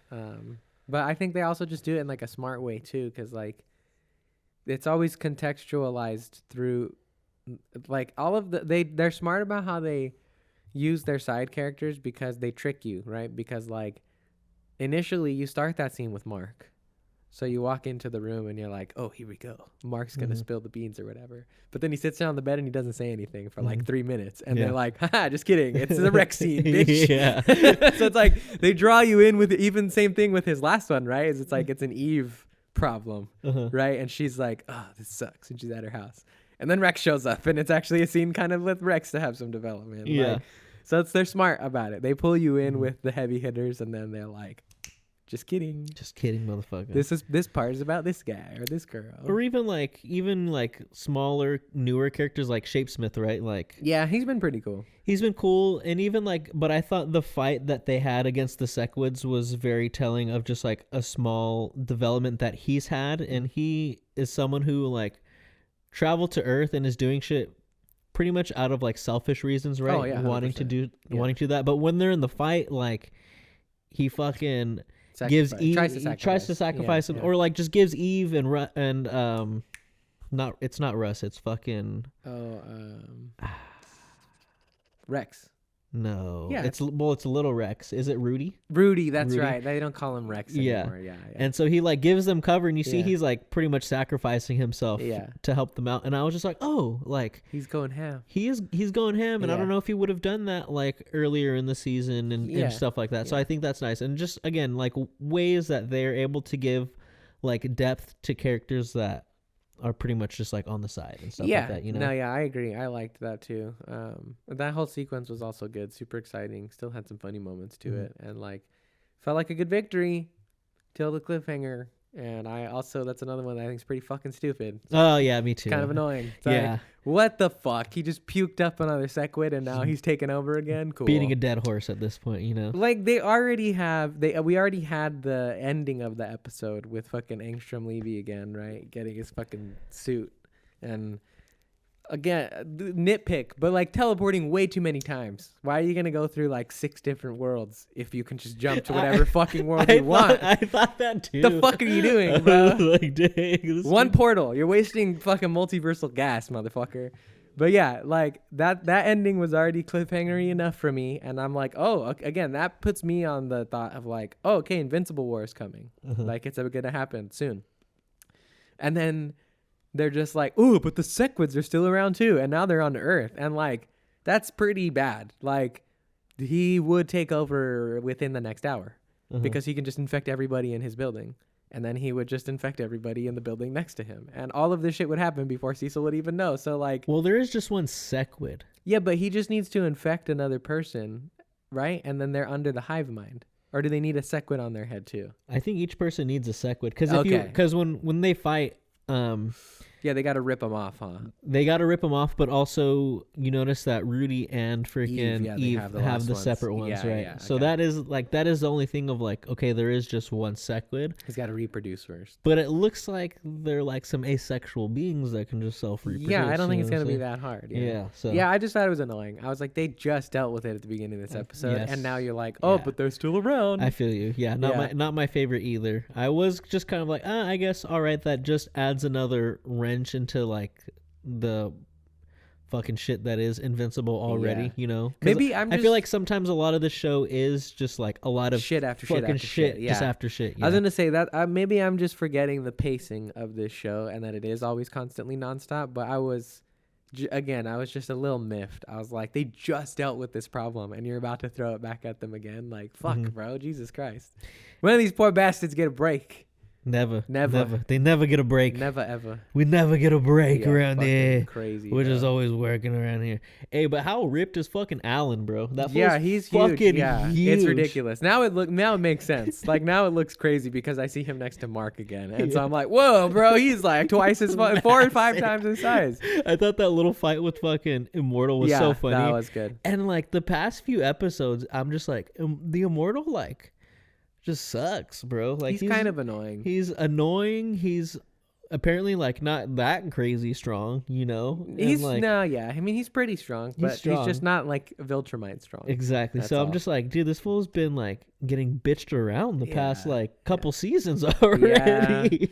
This fool Yeah. got his head chopped off. Yes, yeah. He got fucking cut in half. That's his big thing, right? He can't die as long as you bring him back. Exactly. together, He's whatever. immortal. Yeah, Yes, the I get it. immortal. Yeah, but Fucking Mark took the shit away from him. He was Yeah. like, hey man, you know I'm fucking stronger and faster than Yeah. you, so just get over it. And he's just like, you're right. I do like what they're maybe starting to try and do. I don't know how far they're gonna go down that line, but they're at least, I think, like showing that he also has subconsciously recognized that he's this way as well, because he's been living all these lifetimes and stuff, and he's like, I've loved people before, like I've seen people die before, and he's like, why is this different, like when it comes to Kate or whatever.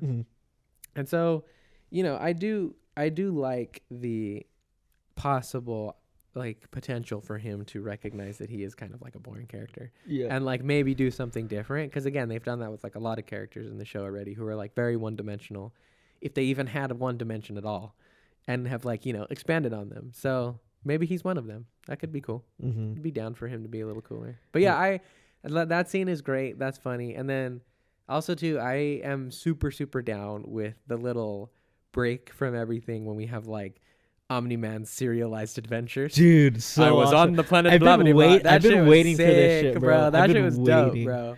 Yeah, when we get the Space Rider book. The fucking what is it? The Infinity Ray. Infinity Ray, fucking long-barreled fucking laser gun. Just I need that, bro. Yeah, that shit's badass. I need a replica of that shit. That shit's awesome. But yeah, that was really cool. That's definitely something I've been waiting for because I knew, like, from the source material that is like a big point of it. They were like the hints to the other strongest people in the universe. Yeah, so I was just like, oh, yeah, I'm ready for the shit. And then getting to see Space Racer like animated and stuff like that, I thought was super cool. I love the little joke too of like, whoa, is this a book about Space Racer? He's like, you mean Space Rider? No, his name is Space Racer.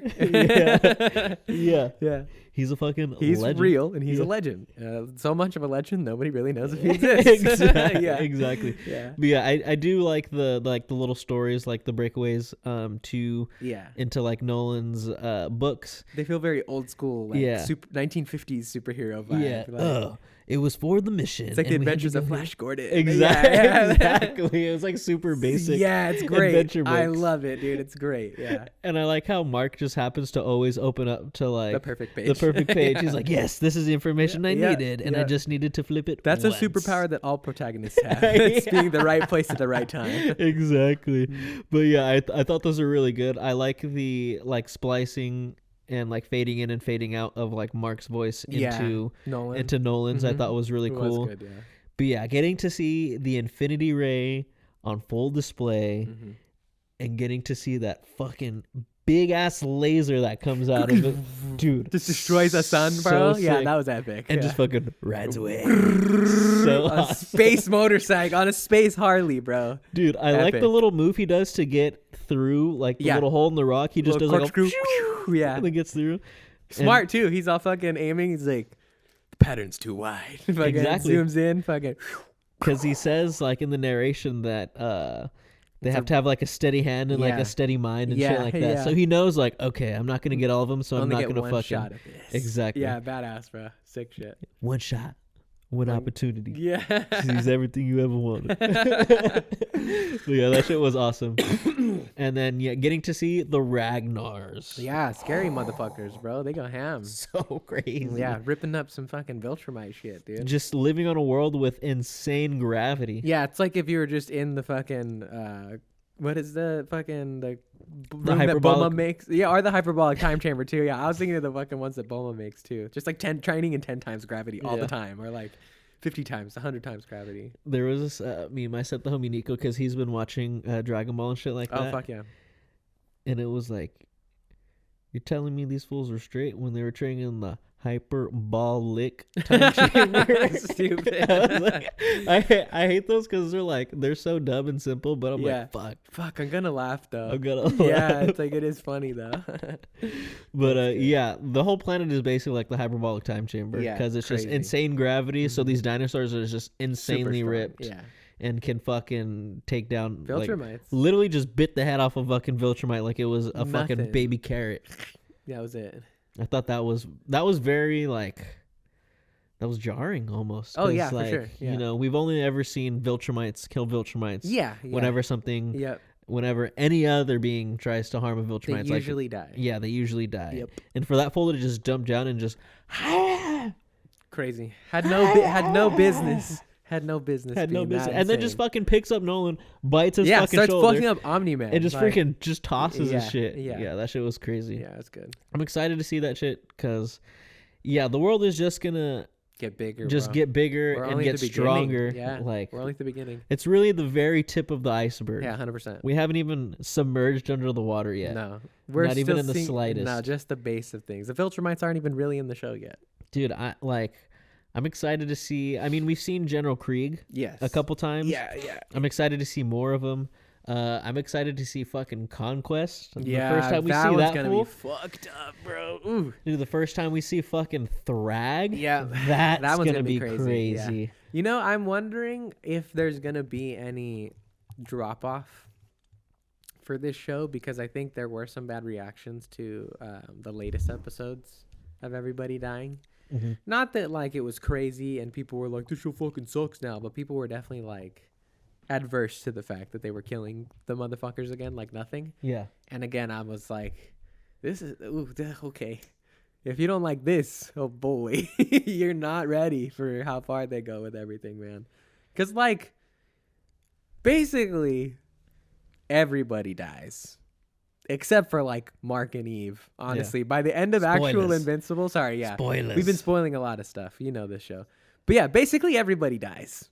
Like, pretty much nobody makes it out. Like, when there's peace at the end and stuff, it's cool. There's, like, a handful of the original cast there still. But, like, even a lot of the people who end up making it are still not even in the show yet. Yeah. Like, a lot of the cast right now, we'll see. We'll see too, because there's just also so much stuff. Like there's also like so many side stories, like with Robot and with freaking Monster Girl. Girl. They like, exist a whole nother lifetime and like go through all kinds of shit. I hope they do that. Honestly, I hope that's an so. episode just dedicated to that. Honestly, I can see have the being cliffhanger of the one before be them getting sucked into the Thraxian, right? Or shit, Flaxen shit, yeah. And then the next episode is just that entire arc, like condensed into an hour-long episode. I can see that like taking place over like maybe a season or something like that. A whole season? That's true. Like just do it in the background. Because it's a lot. There's like a lot of shit that happens, like it being like juxtaposed to like what's ever happening in like her main Invincible. Whatever's going on with Invincible, and that also like going on like in the background. Maybe not every single episode, but going to you get a few every now and but then, like every other episode or like here and there, we'll get some. Even if it's just like split between the two, and they're in like as like at least a few, like a good chunk of the episodes overall the season, kind of how they did the Alan shit. I think that would be cool. Yeah, 100%, something like that. But great episode. Fantastic. Super down. Episode. Can't wait. Sad there's only 2 left. Honestly, I know. Dude, I didn't realize. Oh, maybe. We'll see. Who knows? Maybe we'll get more. Maybe that's their way of making it up to us. We got 5 before what I have been assuming is a mid-season break, which logic would stand to reason that we shall get 5 more. But if last season was only 8, then we might only get... Well, we only got 4. Oh, 4. Yeah. Fuck. Well, we did get like there was the Eve, but that doesn't count. Never mind. My logic. You still never watched that. No, I haven't seen it yet. You have to go and watch it'll be good food for me in between. Exactly. It's 2 and 3 now, so I can go back and watch that. Yeah. But I'm pretty sure like 3 is gonna.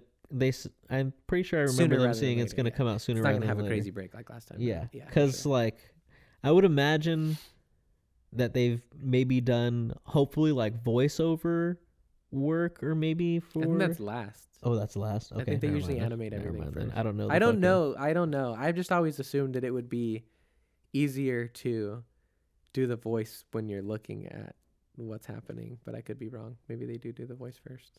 I don't know. I wish I could tell. We're gonna have to find it out. Yeah, someone that knows shit. Let us know in the comments. Let us know. Yeah. But yeah. Thought it was a great episode. I'm excited for the next episode. Honestly, I'm gonna watch the next episode after this. Yeah, I'll probably watch it tonight too. Yeah, for sure. Shall we hit some Shogun? Shogun. Okay, cool. I have to use the bathroom. It's early today. It's early. You know, I'm not happy about that. It's all good. It's not all gonna good. lie, dude. At the bar. Dude, we were there for I will say like I think longer than we're usually there, but it was still a lot of times, and we did drink more than you and I usually do. I only had like 3 beers. Really? I thought we had like 4 or 5, and we had 2 shots too. We for sure did not have 5 beers. No? Because, I mean, I paid for a round. Mm-hmm. We might have... we at least had 4. I don't think it was just 3. Okay, I think we had 4. Okay. But I don't think we had 5. Because I know I paid for a round. I think you paid for a round. You may have even paid for one more. I think I got for 2, and then Diggs got one. And then Diggs got one. And then we definitely had shots. And we had shots, too. Yeah. Shots. No, but it was bad that night for sure. Yeah. I was down. Felt good. Yeah, it was cool. Yeah, I had a good time, too. It was nice. We had the patio all to ourselves after a while. It was cold out there. I was fucking freezing, bro. Cold. I was sitting there like, focus on warm thoughts. Focus. If you notice, I just kept like rocking, like back trying and to keep forth. movement, bro. Yeah, you gotta keep the blood moving. Yeah, that was a good time. Fucking days, dude. That shit was popping, bro. I was tripping out on how busy it was. 100% not expecting it. Like, I don't know why I wasn't expecting it. Well, this is weird talking without the headphones on. Yeah. Is it nicer or not? My ears feel nicer, but it's weird to not hear directly what I'm sounding like, like right away. Like you sound fine. You thanks. But yeah, like the instant feedback is gone. I don't know anymore. I'm nervous now. Oh, now I'm nervous. Oh, it's weird, bro. It's like I can just hear you right here now. I don't like it. I like it, but I don't. It's funky. It's weird because like you say, I can hear you right here, Yeah. but when I put this on, I can also hear you right it's here. different, bro. It's way different, yeah. But yeah, it was a good time. I had fun. I'm gonna go to the bathroom. Yeah, go to the bathroom, dude. Yeah. And yes, I will Get us ready on some Shogun. get us ready on some Shogun. What? Episode 6. What the fuck happened last episode? The last episode. Oh, last episode we had the landslide, the earthquake and the landslide. We had the return of Buntaro.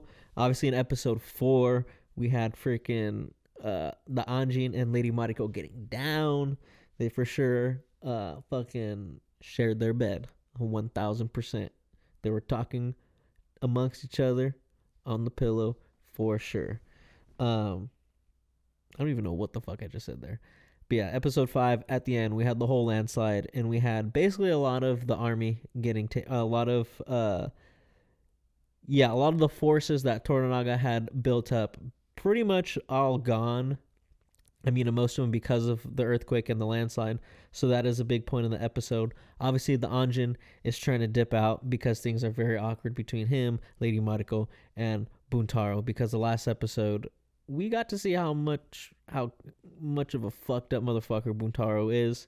And a lot of that is based on the fact that he doesn't like the bloodline that Mariko-sama comes from, because her father killed the ruler of Japan before the Taiko. So before the homie that just died that really liked Toranaga, the guy that ruled before him, Mariko-sama's dad killed him because he was just a fucked up ruler, very corrupt and everything. So in episode 6, we are going to learn a little bit more about that. But also at the end of episode 5, what we got, the mother to the heir, the freaking Lady Ochiba, I believe that's what she's called. I'll have to look that up. But yeah, she basically goes to Ishido and is like, hey homie, yeah, what you've been doing over here is it's been cute or whatever, but it's not working. So guess what? All you motherfuckers answer to me now, right? I'm talking about, it's Lady Ochiba. Is that what her fucking name is? Let me check really quick. Yeah, the Queen Regent. Yeah, but I was just basically saying how at the end she was just like, hey Ishido, like all the shits you've been doing is hella cute. Yeah. Like I guess that shit's pretty cool. Yeah. But shit's not up to par, homie. So now I'm gonna step in and all you guys fucking answer to Mama's me. home. Mama. That was crazy. That was fire. She is, bro. She is. But yeah, sort of. Super for sure. Kind of turned on by the powerful lady. Not gonna lie. 100%. She's got me. I like. Where is it? I liked this episode getting to see the relationship that her and freaking Mariko-sama had prior, because that's something that I don't think, at least I didn't catch in like the first few episodes. Maybe it was something there, but I for sure didn't well, they don't catch even. anything. I don't think they even interact, because she's not there for the first few episodes. She's over at the other castle. Oh, that's right. She's at that's Toranaga's right. castle. Exactly. Fuck, where is she? You cannot find her on the guest list. But yeah, I liked getting like the flashback at the beginning of the episode. I thought that was super fucking cool. Yeah, for sure. Because I didn't expect that. I didn't expect them to go 22 years in the past. I just thought that like once Lady Mariko told her, Lady Mariko-sama, told her story about her father and everything like that and what happened to him, I thought that was just kind of going to be it. I thought they were going to leave it there, which I would have been fine with, right? I thought that was a really effective way to tell that story. I thought it was, you know, as much as I like don't like exposition for the sake of exposition and stuff like that, I thought that it worked really, really well. It's definitely super impactful. Obviously, you know, everything that happened in that scene was very jarring for sure. Yeah. Oh yeah. So getting to that point where she's really telling that story and like obviously visibly very emotional about it, I thought that was super effective and I was fine with that. Yeah. But yeah, then getting to go flashback 22 years and seeing her dad and all the shit that went down and how the ruler before the Taiko was pretty fucked up. Yeah, he's crazy. Just chopping fucking monks' head off. Chopping fools' heads off. Yeah. And freaking Mariko-sama's dad is just like, you know, obviously very opposed to it. Not down, yeah. And Toranaga's just like, hey man, like I get it. Like, but now's not. Cool your jets, bro. That's the fucking emperor. Yeah. But yeah, that shit was cool. And I thought a very, very good way to open up the episode. Yeah, I agree. I think it's got like it serves two things for me, which is, for one, it helps, like you're saying, to like contextualize the Lady Mariko stuff, Mariko Sama, and just really, like you said, just, you like really feel it heavy because you're seeing all of the shit that happened. But then I think it's also like planting seeds, because like we still don't. Her name is Ochiba, by the way. You're right, Lady Ochiba. But like I feel like still just planting the seeds for like whatever heavy thing is going to happen with her, or like role she's going to play going forward or whatnot. I was surprised that this was episode 6, because the fact that we only have 4 more makes me hopeful that maybe they'll try to do it in 2 seasons rather than just 1. But I don't know. I don't know how far along we are in the story. I think I said last week I've purposely stayed away from the source material because like I don't want to be spoiled on what happens in this shit. Yeah. But yeah, it feels like we're still just getting the sprinkles of her and like the role she's eventually going to play and like the overall like war that is probably going to happen, I'm assuming. But it's cool. It feels like a passing of the baton, kind of, because it's like wrapping up all the stuff we got from Mariko and then starting to show us the origins of Lady Ochiba, and then also linking them together in something I didn't expect. Me neither. Like, I don't know exactly what the nature of the relationship is. There are times when I felt it was maybe slightly romantic. There was times where I was like, okay, maybe it's just like they're super, super tight friends because they like only knew each other when they were little. I don't know. I was getting like the really good friends slash like older sister, younger sister type vibe. I guess I could see that too. It's just like in movies when there's like the brushing of the hand, that always signals to me romance. Oh, okay. And they did have one of those, but I don't know. I could just be like, you know, again, tropes that I know from so many other movies all of the time. But either way, I like the fact that there's somebody that we know and are at this point like pretty intimate with in terms of like her character, in terms of like Mariko-sama. And they're introducing this new character that has such like a heavy link to somebody that we think we know so well. But then it's like, oh, fuck, wait. She was best friends with fucking... There's something else that I'm thinking of that I can't remember right now. Like a movie, I think, that just came out recently where it's like the same thing. It's like 2 young girls who are like best friends and they get ripped away from each other and then meet up like later on in life. I have no clue. Fuck, anyway. It's probably, again, probably tropes. It's probably been done in something before. This is also a very old story, right? So, but yeah, it's cool. And I just like seeing the history of everything that has led to this conflict as well, because like we've heard about it a lot and everything, but starting to see like the like Shogun stuff fall apart or whatever, and like when the like corruption maybe might have started with like the previous Taiko and all that shit. And then also just a lot of walls, not walls, but just like a lot of not secrets either. A lot of things start to get broken down in this one. I feel like, you know, like people have to start admitting a lot of shit to themselves. Like it's no longer the time to play coy and shit. Like things are starting to hurt. Like when it comes to like Mariko-sama and Anjin, right? Like that shit's starting to get a lot heavier. I think the council of what are they called? Regents. Yeah, the Council of Regents. Obviously shit hit the fan pretty hard with them. But even leading up to like that final moment, which we'll talk about, it's just already unrest between them, and they're starting to bicker and argue and stuff, and like their unity is starting to fall apart and shit. And yeah, it's just things are starting to get bad, bro. It's starting to ramp up. Feels like we're getting ready for the heavy shit. Yeah, one of the regents is very much against like Ishido and stuff like that, and very much on Toranaga's side. And after a point, right? He's like finally fed up. He's like, fuck, man, like I would rather go fight with him and still have my free will than just be a puppet for Lady Ochiba. Like, I don't want to deal with this. Or even the church or whatever it is. Yeah, because they're basically trying to input someone on the Council of Regents who is very loyal to Lady Ochiba and Ishido. Yeah. And their plan doesn't work because homies that's like against all that shit is like, yeah, that's some snake shit. Yeah. So I gotta go tell fucking Toranaga about this. Yeah. Goes, does, and obviously a lot of other shit starts fucking happening and stuff like that. Yeah. So, oh no, even before that, like they basically trap everyone inside the castle. That's like where we kind of catch up with the present. Yeah. Like, because of like all of the escape and everything and all this bullshit that's going on, like he's not fucking around anymore. Yeah, so It's they like like everybody who's here has to stay here. yeah, they keep everyone hostage, and they're like, yeah, we're gonna keep everyone here until we fucking get someone onto this council, and we fucking impeach. Yeah, because that's all it's for. They just are trying to impeach him. They're trying to impeach Tornaga and stuff like that, and kill his ass. Exactly. Yeah. But yeah, homie's not down and is like, yeah, peace out. I'm gonna go fucking down here and tell the homie. Tells the homie, comes back and is trying to bring everyone back there, but then they get caught. Yeah. They get caught lacking. They get caught in the forest, and they get basically slashed all up. get fucking killed. Yeah, I wasn't expecting that, crazy. and it's crazy because like I was also very surprised because, like, a lot of the times, or at least so far across the first 5 episodes, like Ishido very much felt like somebody who was kind of like the mastermind and wasn't gonna like. I don't know if he did cut anybody up or not. They kind of like cut away from it, right? Like you see the confrontation.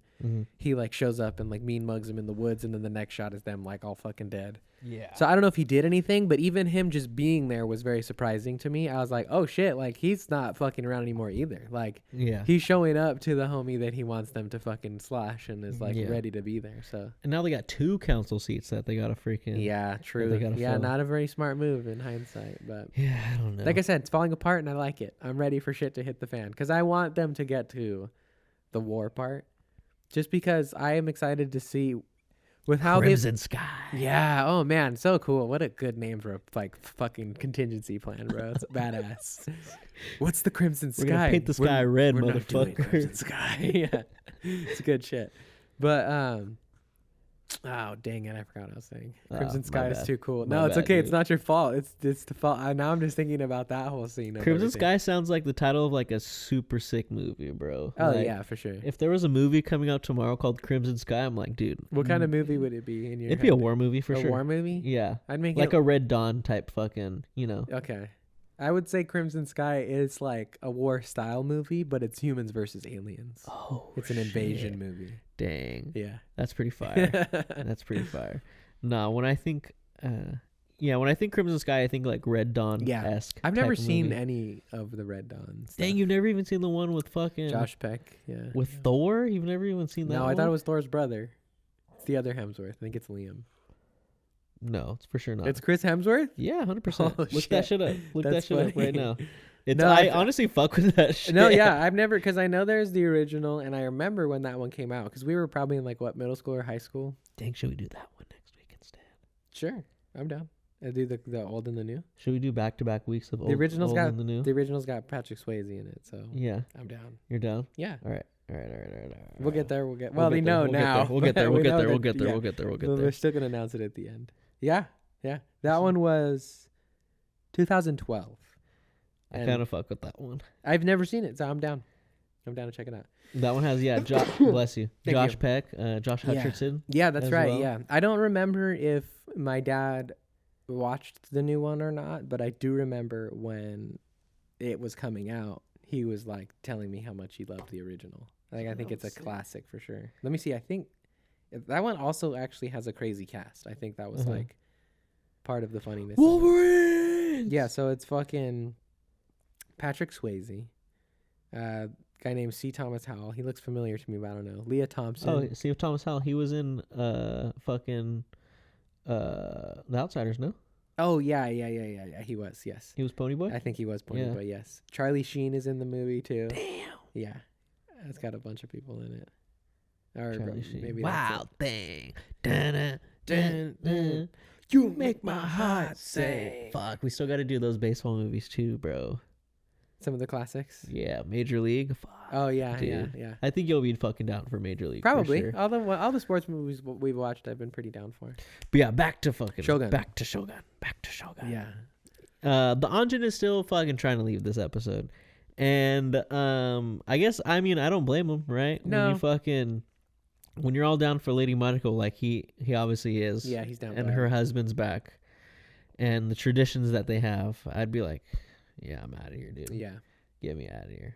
Well, and I think even beyond that too, like he has a lot of good reasons for wanting to leave, aside from that. The Japans. The Japans. Yeah, exactly. Fuck, I know. Shit's so dumb. If I'm to stay in the Japans, I require the return of my crew and my ship. Bro, That fool's name, it's so crazy to me because, like, I looked up interviews of him because I was curious as to, like, how real his accent was. Mm-hmm. Totally different. Super soft-spoken. Hardly talks in the interviews. Very respectful. That fool's name is Cosmo Jarvis. What the fuck? Craziest shit I ever heard in my life. I love you, dude. You're great. And I think you're fantastic in this role.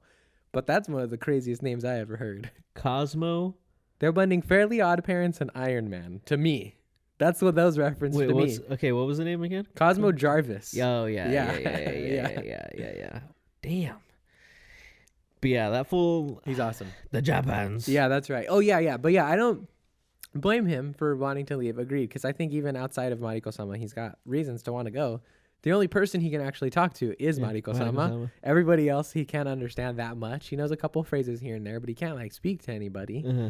Doesn't know any of the cultures or traditions. This is not, like, a world where there are universal things, right? Like, where you go to a different place and you still have your social media, or you still have this or that or whatever. Like, much different. He is in completely foreign land. So, like, and he's just alone. Like, he's got a whole nother life before this. I'm alone.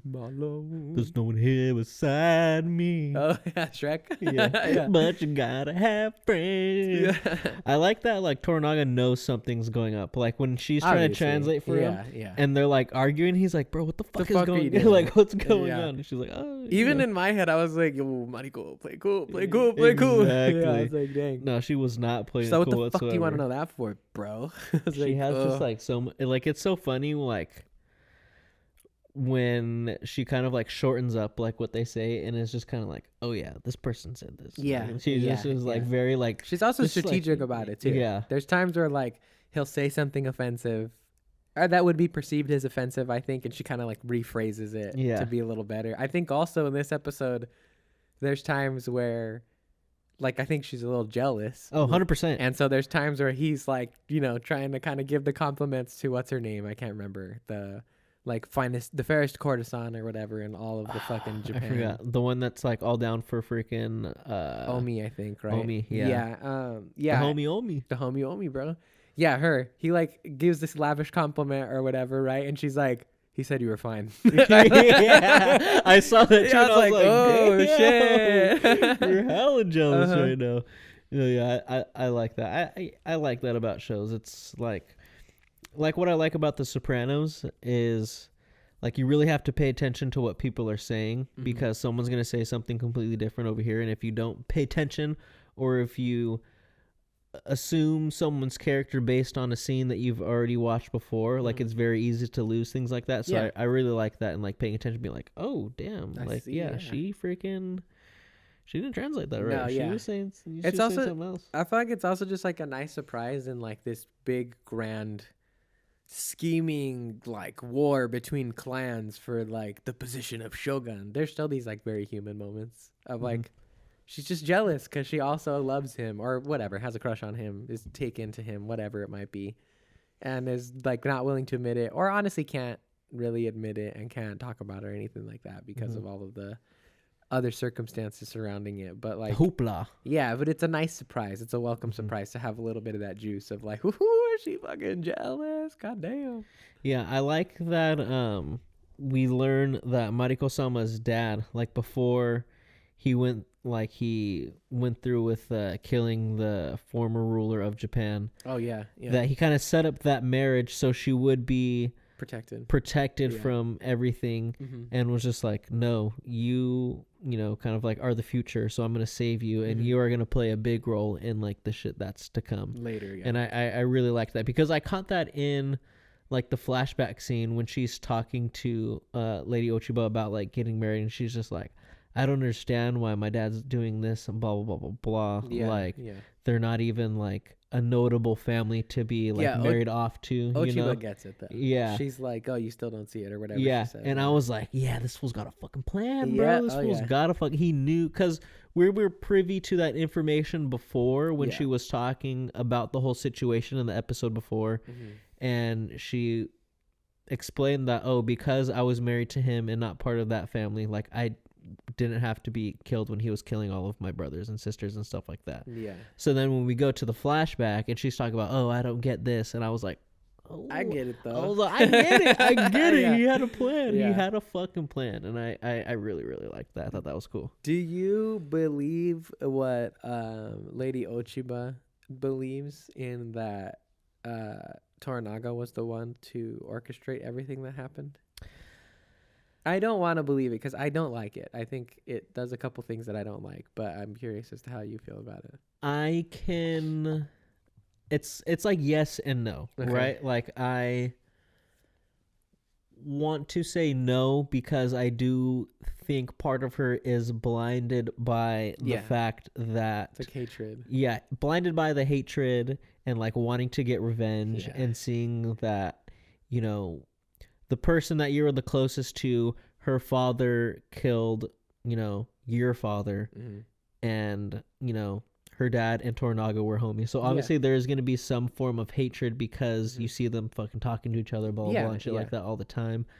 You know, so again, part of me wants to say no because I want to believe that Toranaga is just like this through and through good character. Yeah. He knows like right and wrong and stuff like that. But homie's known for his tricks, so He's a tricky motherfucker. you know, I gotta say yes a little bit. So it's I a get tough it. one. It's a tough one. I can see both sides. You know, I can understand the argument for yes and also no. I think I feel like it is gonna be a yes, but I just don't really want it to be, because for like two reasons. Like I said, is for one, I think it takes agency away from I don't know his name, but Lady Mariko's dad, and just like I feel that. like it was like a ZK or something like that. Something. Okay. I don't know. Yeah, but like I But feel, don't quote me. Yeah, I feel like for one, it takes agency away from that being his decision, and also it just makes Mariko-sama like a pawn in Toranaga's like big plan, which I think is weird because like again, he's told us many times he doesn't really want to be Shogun. But I don't know. So I don't. That part's not for one. That's one of the reasons. And then for two, I feel like that's just a little too snaky. He is a trickster, but that feels like some shady shit. Like maybe I'm just being influenced by 47 Ronin because he was literally in that role and was like, no matter the consequences, I will do the right thing. So maybe I'm just like having a hard time separating. But I also want to believe that he is like the wholly honorable character. That like if he really did have a problem with it, or at least he would have been the one to like put his life on the line, you know, to do that shit. His name was Akechi. Akechi. Akechi. Okay, or Akichi or something like that. I think don't it know. is Akechi. But yeah, that's. But I also too though. Again, I've said this multiple times. I'm gonna say it again as a disclaimer. It's hard not to make the Game of Thrones comparison sometimes for a lot of shows. But if he is like the Ned Stark-ish character. Even Ned had his skeletons in the closet, right? Exactly. So it would stand to reason that the person who is presented to us as the most morally right in a show that is about morally gray things, even he will fail and has done some shady shit in the past or something like that, you know? So I could see it for sure. Yeah, I think the more that I think about it and I think about the scenes that we see with Toranaga and Akechi, I do think Toranaga had like a big role to play in it because there is that scene where he like the former ruler is like chopping off the fucking And he's like, I know how you feel. heads, and he's just like, hey, like now's not the time. Like to me that sounds like, don't worry, the time will come. It sounds like they are like plotting. They are plotting some shit because they're also probably like many years later. Yeah, so exactly. There's plenty of time for that shit to fester. Yeah. So, yeah, I think he probably had something to do with it for sure. I could see it. Yeah. They both probably had very strong feelings about. Yeah, the old dude, the first dude or whatever. Yeah. Yeah. But also crazy. Just to go back to Lady Ochiba for a minute. Of like, I think it's when she's talking to Ishido. I can't remember, but like, she's basically just telling him like, "Do you know the story about how I finally gave the Taiko his son?" She's like, "You know how many women he went through that could not give him a son? Do you know how I gave him a son? I looked fate in the eyes so that I could tear them out." I was like, holy shit, god damn. Yeah. I was like, woo. That shit was crazy. Yeah, bro. She's a savage. I really like her, honestly. I think she is, I like her, and I like how how late in the game they have introduced her as well. Because I think when we feel like we're starting to understand all the pieces at play, she came out at the perfect time and Came just out of nowhere. disrupted everything, and it was like, Yeah. oh fuck, now there's a whole nother power at play here that Mhm. is also got her own ulterior motives and shit that she wants to do. So Exactly. I'm down for it. I like the character a lot. Yeah, I'm excited to see where that's gonna go. Because again, Yeah. like you said, like really for me, it came out of nowhere, Mm-hmm. and I was excited. I was happy after watching this episode that she is a badass, and this was really like a very well thought out. The first half of it is like her episode. Yeah, Like exactly. it covers a lot of this stuff to get you up to speed with her. Exactly, because like at the end of the last episode, I was very like on the fence about her. Like Showing now you guys are gonna answer to Yeah. me, and I'm like, okay, that feels like a little cheesy, but then like They getting follow to through. they follow through, getting to see her backstory, like how Yeah. much motivation she has, and then like like you said, that scene where she's just like, look fate in the eyes so I can tear its eyes out. Savage, bro. It was just like, okay, this chick knows what the fuck is up. Yeah, yeah. This chick knows what the fuck is up. Yeah. I really like the Mariko like fighting scene when she Oh was yeah, fucking. she's badass, bro. Yeah. I mean, we saw like a little hint of it earlier when they're escaping. But she wasn't doing fucking Nah, she's all going this ham, shit. bro. Yeah, she's going ham. She was getting down. Yeah, it's good shit. But yeah, Shogun episode 6 Very good. on Hulu. Super excited to continue to watch. It's also on Disney Plus, Oh really? but it's because it's the same. Oh yeah, It's the same thing. Disney Plus Hulu. I think it's also. I'm not sure. This is an assumption, so don't quote me on this, but You know what they say about assumptions, man. makes the ass out of you and me. But Hulu usually does available next day, and Sunday is like prime time for this type of show. And so I haven't looked this up, and I'm just not going to because I would rather make it a little fun little game for myself. But I think it premieres on Sunday nights on TV because it's an FX show. Mm-hmm. It's not a Hulu original or like a Disney original or anything like that. And FX is like regular TV. Mm-hmm. They don't do like streaming first, I don't think. FX. But maybe it's FX also has Monday. the We just get it at the movies. same time. Yeah. But yeah, go Go watch. check that shit out. It's very good. I can't wait. We still have 4 more of those, I think. I'm pretty sure it's 10 I would hope so. episode series. It's been really good. Because at the end of this, when they're like, oh yeah, Crimson Sky, we're going to We're doing it. we're going to follow through with it. And that plan is basically like, they're going to go in, storm the castle, Just fuck everybody. kill up and take everybody. over, Yeah. and like basically input their own type of government. Yeah. And we see how adverse to the plan Toranaga is when it's first introduced. So the fact that all the events that happen within this episode lead him to being like, fuck, I guess we have no other choice. Crimson Sky, motherfucker. Yeah, crazy shit. Execute order, Crimson Sky. Surprise, motherfucker. Some fries, motherfucker. Crimson Sky, motherfucker. God damn it. That was good. But all right, shall we move into some fucking Some Ghibli? some Ghibli Yes, shit? please. I'm very excited. Are we gonna go in chronological order? Of when they came out? Yeah. Sure, I'm down. Princess Mononoke is one of my new favorite movies of all time. So, Princess Mononoke. Let me pull it. yeah, I was super down, and I am very in love with this movie. I now have a loose plan to at least over the next this year watch all of the movies produced by Hayao Miyazaki. Because I think there's not like an outrageous amount that you couldn't watch all of them before the end of the year, but there is a lot. I think there's like 11 or 12 or something like that since Boy and the Heron came out. But I want to watch them all, and I'm excited to watch this one again because I told you I had seen more. Okay, I actually remembered more of this movie than I thought I did, but I remember probably up to like when you get to Irontown in this movie because I still remember what's her name? I'm forgetting her name now, but what's the lady's name? And that's the leader of Irontown. Lady Eboshi. Eboshi, yes, Lady Eboshi.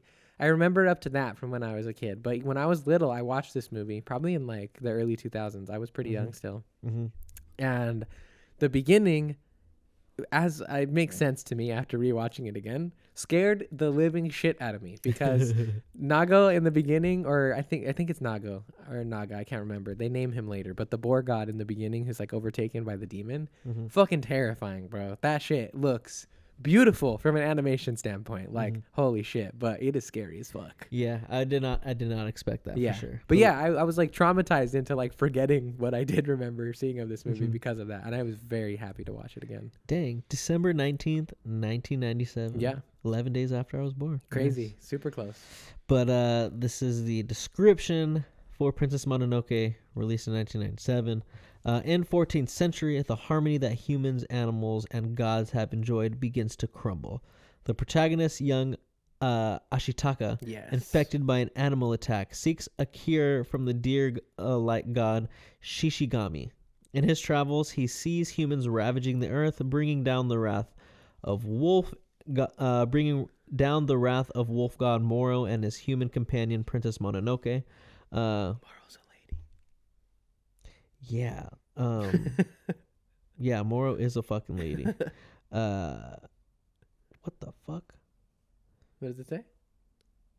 His attempts to broke peace between her and the humans. I don't. I see it now. It got squished together. You know There's no space. This whole. But it's like his attempts. This whole description. I want to read a different fucking. We need description. a new one. That one was bad.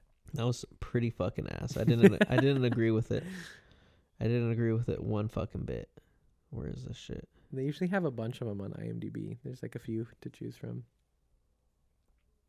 Storyline, maybe right there. Aha. While protecting his village from a rampaging boar god / demon, a confident young warrior, Ashitaka, is stricken by a deadly curse. To save his life, he must journey to the forests of the west.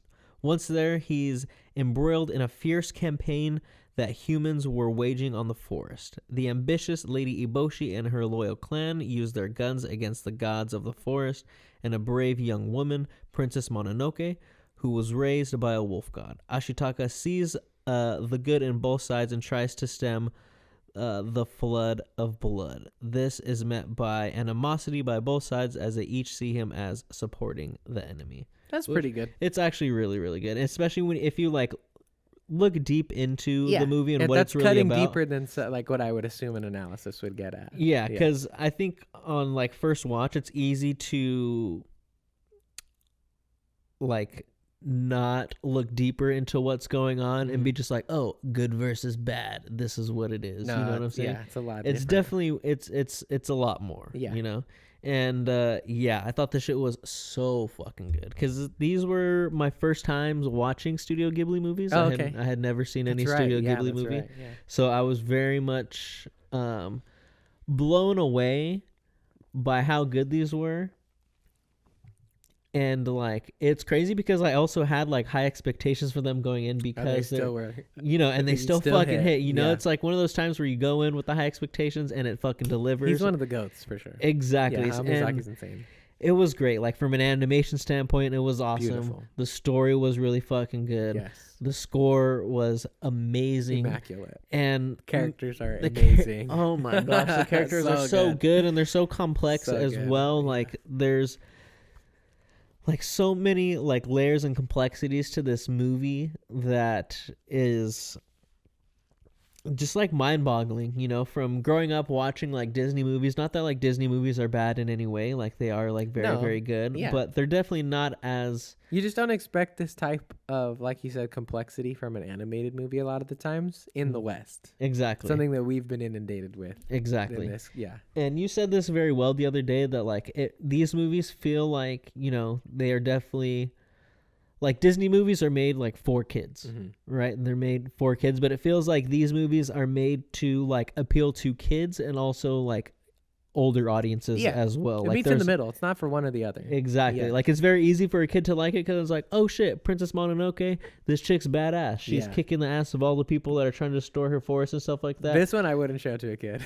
Oh, probably this one's not. hardcore. But you know. But yeah, like, yeah. When a kid doesn't know how to look in deeper and it's just like good versus evil, blah blah blah blah blah, it's easy to be like, oh yeah, this is fucking great because of that, and it is good because of that. Right? Sure. But it is more than just good versus evil. It's you know, you have a hard time even defining what is good and what's evil in this world.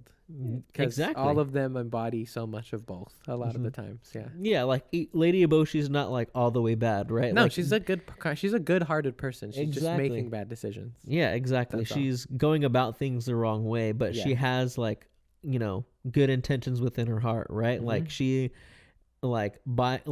she saved all the women she from the brothels. Yeah, exactly. Put them to work. Exactly. She has all of the lepers making all of the guns for them and everything like that. But it just shows like how, and I was like, I think I was talking to you about this. Like I started watching these like reactions on YouTube. Oh yeah. And it was like therapist reacts to blah, blah, yeah, blah. yeah. And I was like, damn, let me fucking get into all this. And like it is, you know, helpful and insightful when someone who knows about all of this shit, how to analyze like the stuff. deeper psychological things going on within the movie, like talking to you about it, and then you go back and think about it and you're like, damn, that hell like makes sense, right? Like Lady Eboshi and like even Princess Mononoke are like doing things for noble causes, but they're doing them out of like hatred that they have for other things, right? Like Lady Eboshi saves all the women from the brothels because she fucking hates the brothels and shit like that. Rightfully so. Exactly, but it's like when you go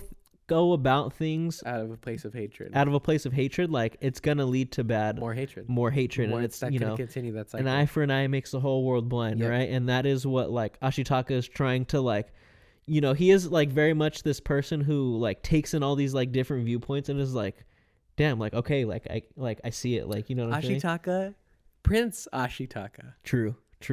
Is like one of my new favorite characters. He's a badass, all fucking time, bro. He's Prince a badass. Ashitaka is the shit, bro. You said some crazy shit that I never thought I would hear. I didn't either. It just came out, bro. And it felt right. It did. I don't know what happened to me. It was crazy. Okay, it's not okay. Let's first set it up. Right, earlier we were talking about this movie, and I say basically what I said now, that he's one of my new favorite characters of all time.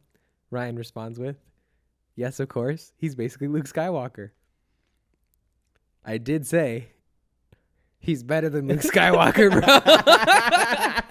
That did come out of my mouth. I'm not going to lie, which is crazy to me. I double took like myself. I was like, whoa, what just happened there? But it's just that I think he is you're right. He is Luke Skywalker, but it's like because as much as I love Star Wars, and I think you can, if you decide to push a little bit further past the cheesy sci-fi fantasy stuff that happens in Star Wars, I personally think that there are valuable lessons to learn within those movies, but they are basic, and a lot of the times people don't want to accept those. Yeah. And I think this is like a more grown up, like more complex, like by today's standards, easier to digest version of telling you what is essentially the same morals that is in Star Wars. Mm-hmm. It's not that much different. It's just Ashitaka is a Jedi.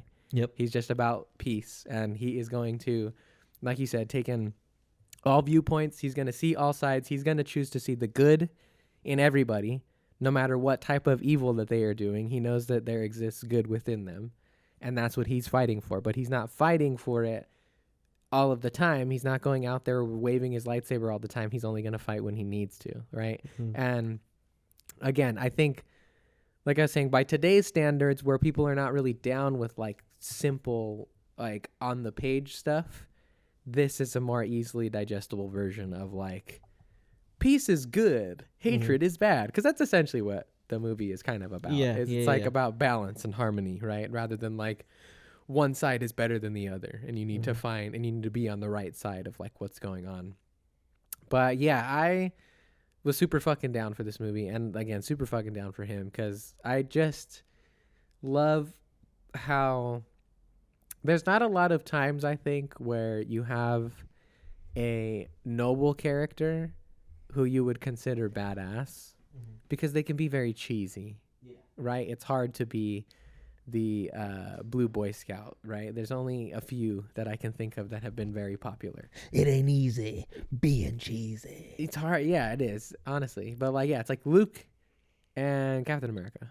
And it's about all I can think of. I'm sure there's others out there, but like of the stuff that I've been exposed to, those are the only ones that I've heard people say, damn, that was pretty badass, bro, from like a dude who's a Boy Scout, right? Yeah. But like Prince Ashitaka goes up there on my count at this point, because like he's just very from the what I like also too is that he doesn't need to learn these things over the course of the movie. He just is that way. Yeah. Like from the second we're introduced to him, when he is fucking trying to take on the boar god again. I think his name is Nago. I can't remember. They talk about it later in the movie, but he doesn't start like fucking rapid firing arrows like Legolas at him or something like that, which would be easy to do because it's like a fantasy setting, right? And there's these demons and stuff, and it would be cool as fuck if he started unloading arrows into him. Yeah. But what does he do?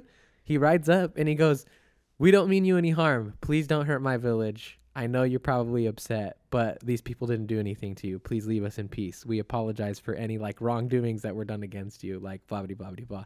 Trying to maintain peace, bro. Like just trying to hang out and like not hang out, but it's just refreshing to see a character who is like so no holes barred, understanding.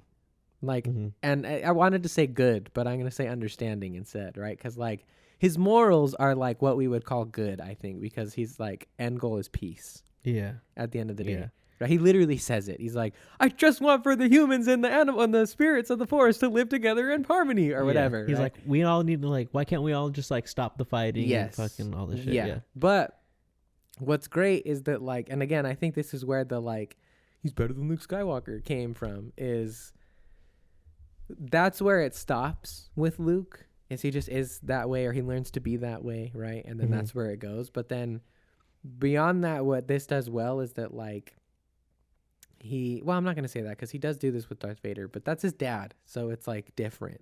He's understanding of Darth. Yeah, he's understanding of Darth Vader and all of his bullshit and like believes in the light, right? Because it's his dad, right? Versus like these are random strangers that Ashitaka has never met before. Just two people. And not only that, Lady Eboshi is literally the reason why he is cursed now, because Eboshi is the one who shot the boar god. Yep. And made him hate the humans, and then that hatred took over and became the curse, and then that curse got onto Ashitaka, right? So like he is literally in the room with her, and like, you know, with the person who fucked him up, and is still just like, all right, how are we gonna fix this though? Yeah, exactly. Like, how that yes, you did fuck me up, and like, and she's all, that's another point too, where like, again, I think this is also talked about in that video that because we watched the same video, funny enough. But I think this was talked about as well, is it's like there's another part of how like the complexity extends beyond just like the quote unquote main character, which I think is Prince Ashitaka, and like I guess San a little bit too, like later on in the movie, Princess Mononoke, if you will. But there's a moment where like it feels very genuine when she says like, "I'm sorry, that sucks that like you got your fucking shit cursed. I wish you would have cursed me instead. Like, I didn't mean for this to happen to you. I'm just trying to protect my people," right? Because like the whole reason why Lady Eboshi is like having everybody cut down the trees and fuck up the forest is because the like shoguns and the emperor and the samurai are like pushing on these lands and like trying to take over and pillage their shit. And so they're just trying to fortify against another outside force of like, you know, misguided decisions and shit on a much higher scale. Like it's fucking samurai army and shit. So she's not just doing it because like, she's not just a bad guy because she wants to be. Like there's a reason why. And like, yeah, it's good. And I what I like too is that like a lot of these realizations and like characterizations and stuff just happen in like relatively casual conversations. It's not like they're sitting there and they're being like, "I'm only doing this because the emperor is coming up on my people and I have no choice." Like it just happens naturally in dialogue, right? Which is I like a lot. Like, because again, you know, we've talked about it plenty of times, but it's when you do have to get exposition, it's better when it's done naturally. Rather than just like, this is what's going down. Like, here's what's happening. But yeah, she's also a very complex character. And I think that like, again, with the Ashitaka stuff is that he is able to see both the good and the bad in everybody when, like you said, it would be very simple to paint them as one-dimensional. And you could just say, oh, Princess Mononoke and everybody in the forest are the good guys, and Irontown and everybody who's like trying to burn down the forest are the bad guys. Obviously, right? Like all of the Hayao Miyazaki movies have like some theme of the Ghibli movies of like nature and versus like man or versus technology or whatever. Yeah.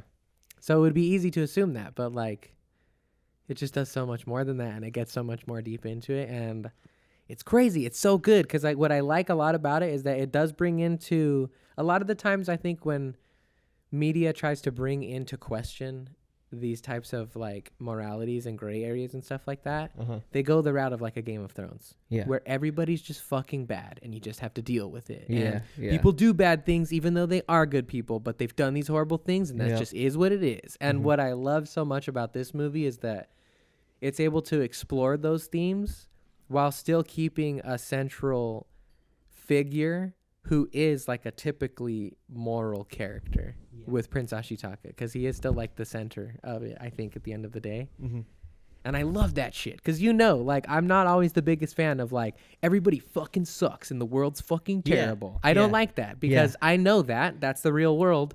I don't need that in my movies when I go to escape from shit, right? Yeah. But the fact that that poses that question, but then your central character is like, okay, I see that. The world does fucking suck and things are bad and people do hate each other. But I mean, I still gotta fight for peace though. Like, what else am I gonna do? That's who I am. Like, what do you want from me, bro? Like that it's so good. I love it. Yeah, a lot of the conversations he has with like all the characters are so fucking good. Like, he's just inquisitive all the time. Even the one with like the wolf god Moro, right? When he's sitting there and talking to her and trying to convince the wolf god, like, hey, like, to let San go. Let San go. Let her come with me. Like, she's a human. Blah blah blah blah blah. Yeah. And and the wolf god was like, yeah, until humans like didn't fucking want her. Yeah. And like kind of like pushed her out. Yeah. And like, and then what? And then I took her in and I raised her. And so she's a fucking wolf. She is part of the fucking force. And he's sitting there like, you're not wrong. You're right. You know, like you're very. I see where you're coming from, and that is like a good, like, thing to have in like a main character that I didn't know I ever needed in like a main character of someone that's just like, oh yeah, like I see where you're understanding. coming from. Just like, oh shit, yeah. Yeah. All that stuff was really, really nice. I liked a lot of like the fight sequences too. Yeah, they were good. They were super fucking animated good. Fight scenes are just the way to go. It is what it is. I love me a good John Wick. But it ain't gonna top a single episode of like the worst fighting anime because it just looks better when it's animated. So good. Yeah. No, it was good. One of my favorite scenes is it's not really like a fight scene, but it is just like a cool scene to me, which is, and it's like got everything going for it, which is like it hits home the main theme very heavily. There's like killer fucking score happening in the background, and it's also just badass. But it's like when San tries to attack Lady Eboshi in Irontown and is like trying to slash her up and shit, and like Ashitaka's just like, this ain't it, man. Walks up, bends the homie's sword really quick, like, get the fuck out of my way, dude. Walks in and literally just like holds them both off like it's nothing, and is just like having a conversation with them of like, hey, this isn't cool, you guys are both really bad. Hey village, look what your lady's actions did to me. This is the shit that's happening. And also this crazy wolf girl right here, she's doing the same shit. You guys are all guilty of this. Yeah. Hatred is abundant in the air right now.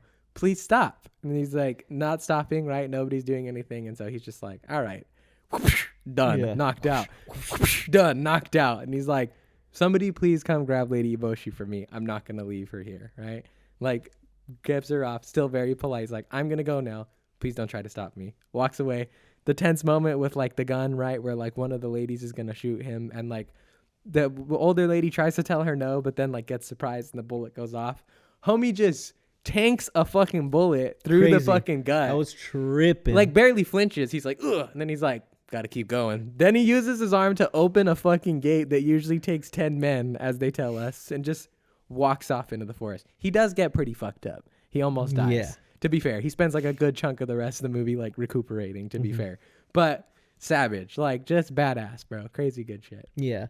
I loved like every single time we got to see the deer god of the forest. Oh yeah. What is it? Something like Shishigami. Shishigami, I like think. That. Yeah. I just loved every time we saw it, and like it went silent, and we really just got to take in everything. It like, feels very god. It feels like you're in godly presence. Exactly, because you're just like, yeah. What the fuck is going on right now? But yeah, I thought those moments were fucking sick. Yeah. And the animation, like the artwork was so beautiful, like in this movie, like it's from 1997, right? So it's not like the craziest, like crisp animation ever, but like I think there's like that crudeness to it that is like essential to it, and I think it's something that is part of the movie. And I think if it was like in an updated like version, it wouldn't like hit the same. Like I really like the way it's animated, and like just did so much. Yeah, I agree. I think that like there's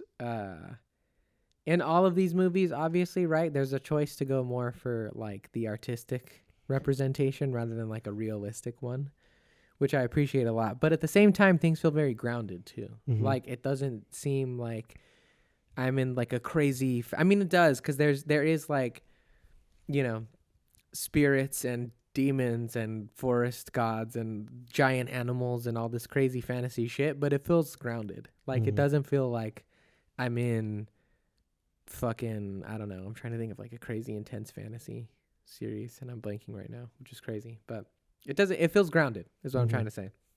And I like it because I think that's like a choice more than it is like a necessity of the time. Because I think you look at all of the movies that come from Studio Ghibli, and like even the most recent one that came out still has that same style of like style over like, because like it looks good and it's cool when things are like super duper rendered and I can see the pores in someone's skin and every strand of hair is like animated or whatnot. But like I saw this good video talking about this that was like, when you're going through your regular day-to-day life, you don't pay attention to that stuff.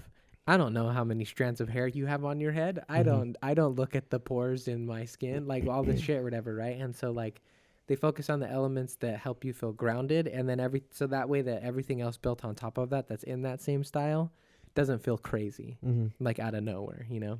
It all feels like cohesive. Yeah.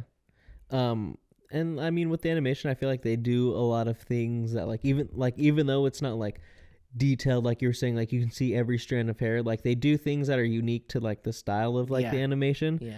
And like the way like his hair like kind of like frills up when he gets like pissed, like the way like you see his arm tense up and it kind of like starts to bulge out, and you like the sound behind it. Fucking Oh, it's like a snake, like, bro. It's so it's like scary. it's so fucking good, dude. Like it's really, really fucking good, dude. It's awesome. I liked the first time that we saw Lady Mononoke, and she has like the fucking blood. Yeah, she's just sucking the fucking blood out of the fucking wound of Lady Moro or whatever her name is. Yeah. And just looks at Ashitaka and just like fucking wipes it off. Get the fuck out of here, bro. Exactly. You ain't got nothing to do with this. Exactly. That shit was crazy. Yeah, she's badass, bro. So who's your favorite character besides Ashitaka?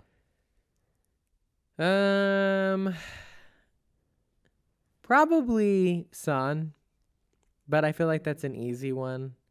And then after that, it's Lady Eboshi, but that's also an easy one because I don't really like what's his name. Is it Jiko or Jiro or something like that? The old man who like seems chill at first, but then it's like fucking annoying. Evil. Yeah, evil as fuck. Yeah, he's just a greedy bastard at the end of it. He's like just trying to get his fucking money from the emperor or whatever, right? But what is his name? Jigo. His name's Jigo.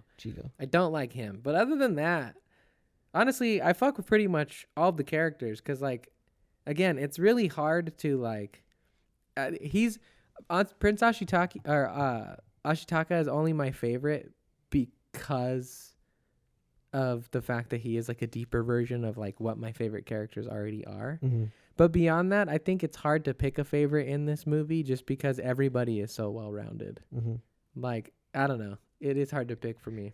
I like the women that work in the Iron Town, like just as a collective. They're fucking badass, bro. They're like, we do all the fucking work here. When you guys are fucking out doing whatever, we make your fucking guns, bro. We make your guns. We're protecting this fucking shit. You guys just pull the trigger. Dude, and when they're down there... They literally, like, evacuate everyone from Irontown on their own, too. Dude, the one that, like, when Princess Mononoke is, like, first, like, trying to, like, kill Lady Eboshi, whatever. Yeah. And she's just like, you killed my husband, like Yeah, blah blah, like yeah. I'm ready to fucking like Yeah. shoot you. Like Yeah. I was like, oh shit, Savage, they're bro. fucking savage, They don't bro. they don't give no fucks, dude. They're fucking badass, bro. They work in the fucking that crazy ass fucking, I don't even know what you call it, but I like, forgot what it is, yeah, but when they're like fucking jumping up and down, yeah. and there's all the fucking like smelting all the iron basically for like all the guns and shit like that. I was like, you guys are fucking savages. You guys are fucking savages, bro. Yeah, for sure. But yeah, Lady Eboshi is also fucking tight when she's shooting her fucking gun and shit like that. Like, damn, that is crazy. Nah, she's badass, bro. Yeah. Yeah, I love too. There was like a lot of shocking moments, I think, across like the whole of the movie. Like, the two that stand out for me the most is like towards the climax, obviously. I can't remember how it goes down exactly, but I was not expecting the forest god to get fucking domed, honestly. Yeah, crazy. Like, just headshot. Shot just goes off and like, like gone. That's it. Doesn't have a head no more. Still alive, right? But like fucked up, obviously, after that. And then also just like the beheaded fucking maw of Moro just like snapping off Lady Eboshi's arm all of a sudden too. Like that one got me by surprise too. I was like, holy fuck, bro. Like I got Invincible vibes for a second. I was like, nobody's fucking safe. They're all getting fucked up right now. I loved that too because Lady Eboshi makes like a comment earlier in the movie of like even like along the lines of like even when a wolf's head's chopped off, like it'll still try to like bite you and stuff like that. And that's right. Literally what the fuck happened. Yeah, that's right. I was like, oh yeah, she said it. Yeah, and it fucking happened. Yeah, dude. Yeah, and just straight up arm gone. Gone. Yeah, that's it. No more. And she's like, oh, okay. Yeah. And she just still lives after that. Ashitaka getting fucking shot in the gut earlier too is also super surprising. Dude, like, I was straight up like, yeah, like, no, what the fuck? They just don't care. Shot? Yeah, like I said, it gave me Invincible vibes a little bit of like they just don't give a fuck. Everybody is in danger at this point. But yeah, it's obviously shit starts to hit the fan pretty heavily after the deer god is at least beheaded, not like killed, right? But then it turns into like I forget what they call it, but the huge fucked up headless like almost evil. It feels like not evil, but it feels like the dark side of nature, right? It's that evil. Yeah, like it feels like the dark side of nature, right? Yeah. Of like earthquakes and landslides and like fires and all this horrible shit that can happen. Like, you know, and that's another thing too that I enjoy a lot of, that even nature and like the forest gods and this thing that could be easily assumed as like this benevolent, beautiful force also has its bad moments. Like of where it fucks shit up. Like, you know, like we were saying with the shit earlier, like the wolves still murdered somebody's husbands. Like the boars are still fucking trampling and goring like people. Like that when this fucked up forest god spirit goes ham at the end, like it is trashing not only the forest but like Irontown gets fucking wrecked. Yep. So like all across the board, even the gods and the like benevolent creatures that are like these otherworldly beings still are at the fault of like possibly doing bad shit too. And yeah, it's crazy. It's so intense, bro. That ending gets fucking hardcore. Honestly, like shit gets out of hand. It gets very tense, bro, because like there's the whole standoff where initially the forest, the deer god is like walking across the water. Yeah. And they take the shot and it like goes through like, I don't know if it goes through the head or like the neck or whatever, but it starts to sink down into the lake. And then it just pops back up and it starts walking. Yeah. I was like, oh my God.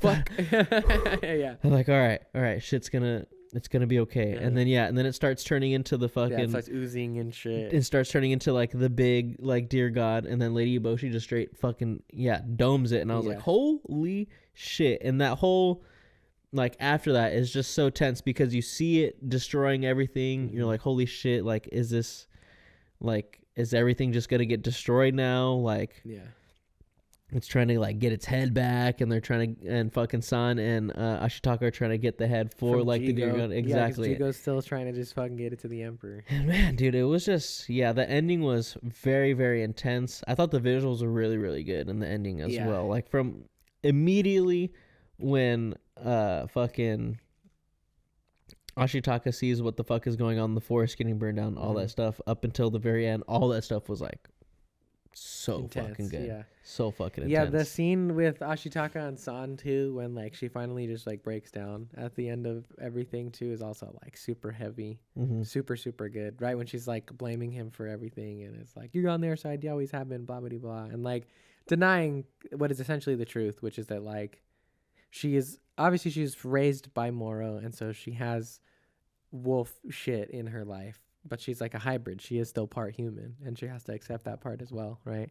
And like, yeah, it's just it's so good. That's always a good the breakdown of like the hardened character is always nice. Yeah. Right. But it definitely hits heavy in this movie too, because she's just a badass up to that point that like exactly doesn't really wear her heart on her sleeve. Like she's pretty standoffish a lot of the time. There's like a couple of moments here and there where she's like starting to bond with Ashitaka, right? But even then, like when she had like what's the fucking bit where she's like, it's after he gets shot, I think, and she's gonna like shank him, and he's like, "You're beautiful," and she like stops, right? And she like, but then even then she like catches herself and is like, "No, fuck that. Like, let me go back to like my usual shit or whatever." So to see her just fully break down and everything at the end is like, I don't want to say satisfying because that sounds weird, but it's just nice to see the hardened character break down, like I said. Yeah, it's a nice completion of like the character. Yeah, you know. Yeah, definitely. Yeah. I also thought the visuals at the very end when like the forest comes back and everything is green. Beautiful. So fucking nice, dude. You see the one little Kodama at the end before it's all over? Poor bastards. That part made me sad when you just see them falling out of the trees. I was like, no! Those guys are so cool. Like they would just pop. I loved like in the animation and the art style how they just kind of like faded in and like faded out and stuff like that. I thought that was really, really nice. Super cool. And when they would like turn their head and just be like, the little like forest sounds. I liked it, dude. Everything about this movie, like I loved that in both of these movies the worlds just are like just feel so complete, and it's just like, here you go. Like you're in this world. We're not going to take a lot of time to explain everything to you. You kind of just got to figure it out. But because everything like is so stunning and everything is so like just gripping and intense, like it's just amazing, bro. Like it's literally some of the best shit I've ever fucking watched. Like hands down. No, yeah, I like what you're saying too, and I agree. Is that like I like that like it feels like rather than explaining the whole world and then dropping you into it, you're experiencing it alongside the characters who are foreign to whatever world they're going into, right? Like we'll get into Spirited Away stuff, but like Ashitaka's from a faraway land and he's like presumably never been here before, so it makes sense that he's asking all these questions. Like that's what it is. You just have to have it make sense. It's not necessarily bad for us as the audience to be given information in like a conversation or like in a this or that or whatever it is. It just needs to make sense. Yeah, exactly. And because he also doesn't know any of this stuff and he's our main character, it makes sense that he's asking all these questions and he's curious and is trying to figure out all the different pieces and bits of this world. Yeah, it's good shit, bro. Also his fucking elk that he rides on. Yakul. Yeah, bro. He's awesome. Badass. Yeah. Like, that's so unique. A character riding a fucking elk. Yeah, it's badass, bro. Like, what the fuck? Sick as fuck. So fucking easy shooting arrows from the back of that. So easy to just be like, all right, this fool's going to ride a horse. Nope. Yeah. He's riding a red elk. A red furred elk. So sick, yeah, sick bro. as fuck, bro. And his fucking hood and everything, like his fucking... With the straw hat, fucking crow's nest so thing. awesome, I also bro. just love to... I think this is because of Spider-Man, but I'm a sucker... Or maybe actually it's more like a color thing on purpose of like... You know, he represents the middle between good and bad, but I like red and blue together like that. Yeah. Like they're so very different, obviously. They're literally complete opposites, but his red hood with his blue shit underneath is so sick, bro. He looks badass. Yeah, Prince Ashitaka. Easily in my top 3 favorite animated characters of all time. Probably in like my top 5 just characters of all time. I'm going to say top 10 for now. And this is for sure. I think I'll wait till Spider-Verse is all done because Spider-Man is very special to me, obviously. But this is like, this is fighting for #1 animated movie for me. Like, I loved this movie, dude. It was super good. So what would you rate this movie then? Probably 10 out of 10. 10 out of 10. Yeah. I don't think there's anything really that they did that bugged me about it. Oh, yeah. I mean, I would agree too. Yeah. 10 out of 10. Like, it's just... It's even long as fuck for an animated movie, and it doesn't feel like it. It's 215, 220? like 2:13ish. That's pretty long. Yeah. Considering most animated films Like an hour and a half. That's it. This is a whole hour more than that, and it doesn't lose you at any point. Neither does the other one either. Like, yeah, it's just like I said, like these movies are so like they're so moving, they're so gripping, they're so layered. Like as I think about the movie and I watch, videos about it, like I find new things to love about it. Because upon first watch, I'm just like, oh, this is very much a movie about man's relationship with nature and stuff like that. Yeah. But then really diving deep and being like, oh no, there's a lot more like going on here, and there's a lot of themes about hatred and like there are all these complex characters and stuff like that. Like it's hard to do that just in a movie in general. Yeah. Right? And the fact that they do it so fucking well just blows me away. No, like, that's what I was going to say is I think a lot of it also just comes from the fact that like this caliber of like themes and complex characters and like layered storytelling we expect from live action films. And so I think it's also just a trip to see somebody, because like I think I'm gonna go out on a limb here and say that making an animated feature film of this length is probably at the very least just as hard as making a live action film. But they probably both have their challenges. I'm not gonna try to say one's harder than the other. But it's incredible that like this movie is as good as it is. And again, the whole thing is like they drew all of this. Crazy. They didn't shoot a thing. Well, maybe they shot test footage for reference and stuff like that. But like literally all of this is just created from like artists who just, that's great. It's just crazy to me. The animated factor of it is like a trip. It's like, you just don't see it a lot, I think, like we were saying before, a lot of the times, at least in our culture, animated stuff has always been geared towards children, and so you come to expect like not a lesser quality but a less complex version of whatever like story they're trying to tell. And so to see it be this like realistic or whatever you want to call it, more layered, more deep is a trip for sure. Yeah, I think both these movies, and we'll move on to talk about Spirited Away right now, but like both of these movies easily like jump into like some of my favorite movies of all time. Yeah, they're great for sure. I'm gonna watch all, like I said before the year's over, I'm gonna watch every single Ghibli movie because I am very hooked at this point. Fuck yeah. Yeah, I'm excited. I've seen a couple other ones. I've seen Kiki's Delivery Service before. I've seen Howl's Moving Castle, and I've seen little bits and pieces of Ponyo, however you say it. Yeah. But yeah, crazy good. All right. What was your rating for it? 10 out of 10. 10 out of 10. Yeah. Okay, cool. Yeah. Do some Spirited Away? Yes. Spirited Away. I think the most popular Studio Ghibli movie, if I'm not mistaken. Rightfully sure it made the most money. I was going back and forth on which movie I liked more. And it's hard, but I think this one edges out. Takes the cake. I'm the other way around, but I see it. Like I'm just like a sucker for these types of movies, like something that is like a journey of like self-discovery and things like that. Like, I don't know, like I'm just really like a sucker for it. I really love Chihiro. Like I think she's such a great main character and such a great like hero too. Like, like she does so much in this movie and is like, I'm excited for when I have like kids and hopefully like I have a daughter and like I can show her this like this movie. Yeah, for sure. And be like, look at what like when you don't think you're capable of something, and you're faced with your only option is to just fucking do something, and you get to see what you're capable of from that, like that is such a powerful message to show young people. Yeah, definitely. And this was just such a moving movie for me. Like,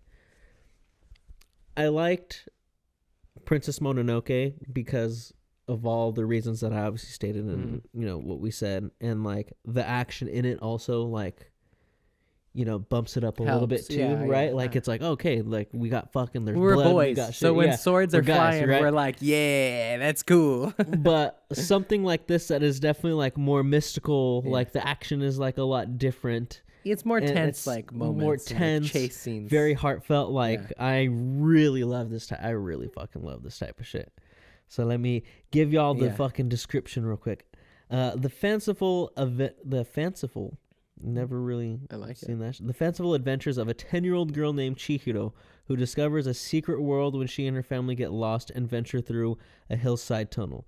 When her parents undergo a mysterious transformation, Chihiro must fend for herself as she encounters strange spirits, assorted creatures, and a grumpy sorceress who seeks to prevent her from returning to the human world. That's also pretty good. I like Yeah, it's a good it a lot. description. Yeah.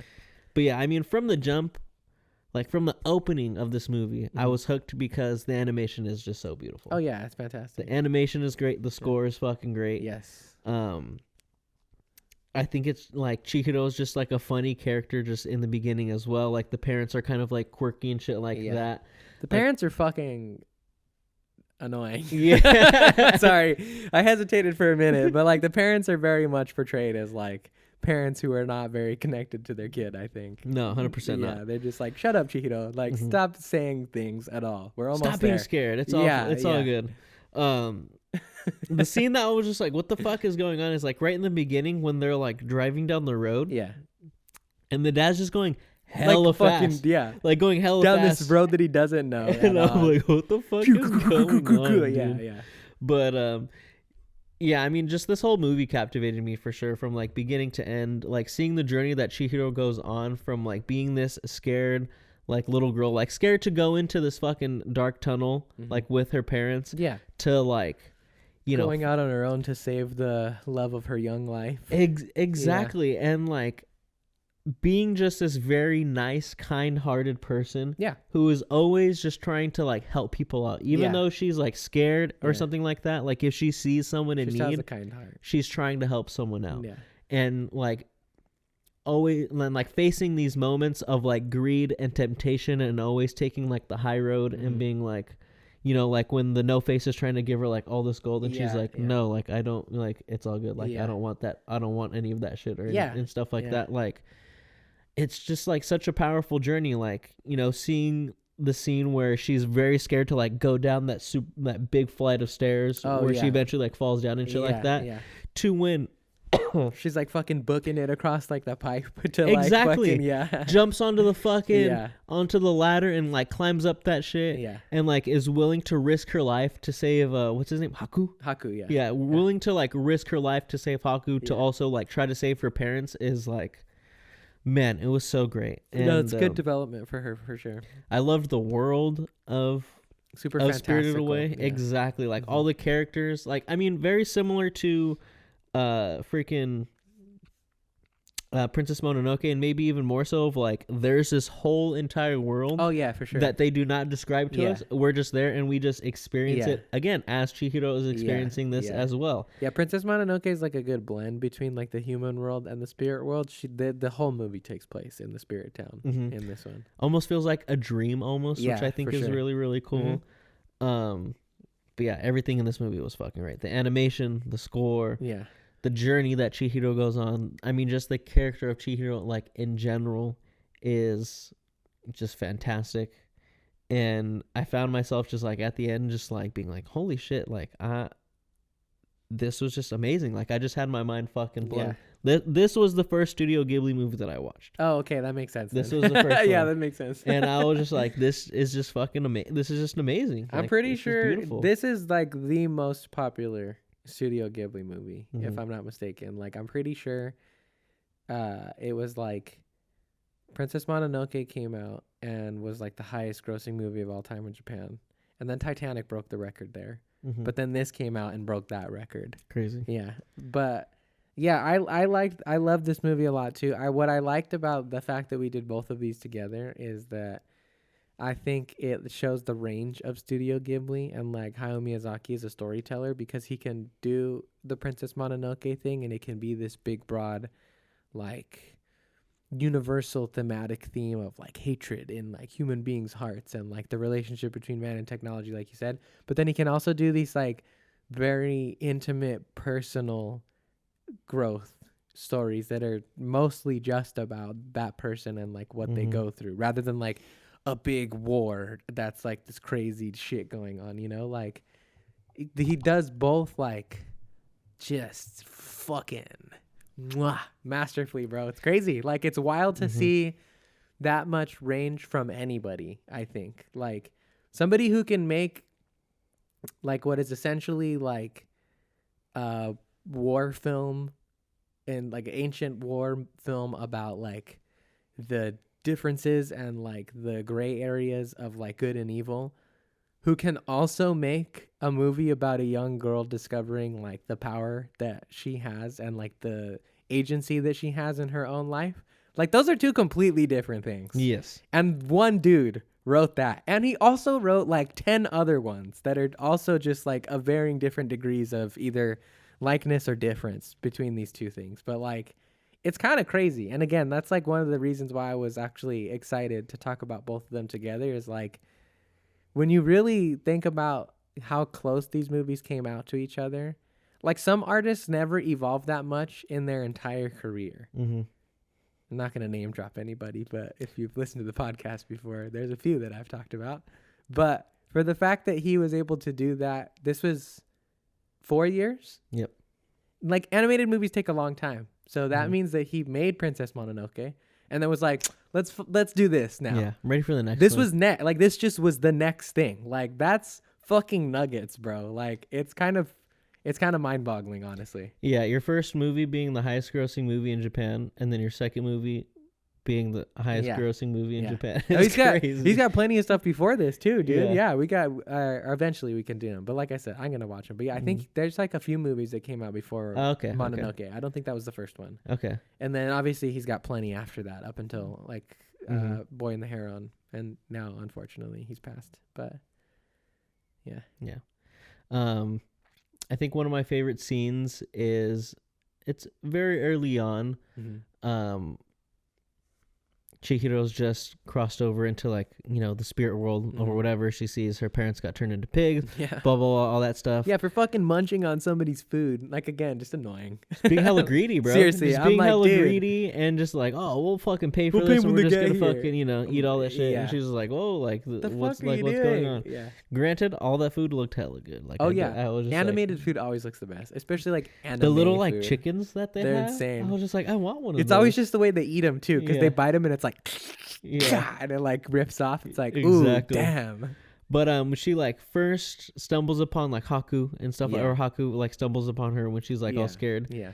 and they like run like super fucking Yeah, fast. he dips. But he's a dragon. So Yeah. like, yeah. But that shit was fucking tight. I was like, Yeah. oh damn, I Yeah. didn't know I was gonna see something Some like ninja this. shit, bro. But yeah, that shit was really cool. I liked the just like the small details of when they're gonna cross the bridge, and he's like, you gotta hold your breath Yeah. across the bridge. Blah, Oh, blah, my blah. spell will break. Like that was just like, Yeah. I don't know why she's got to do this, but I'm fucking down for Yeah. it, right? It made me hold my breath. I was like, oh shit. But this she is a almost little has fucking it 10 too. minutes. Yeah, she's almost got it, and then she just gets surprised at the very end. The little fucking frog. And then again, he's all fucking, and they Yeah. fucking dip out and fucking.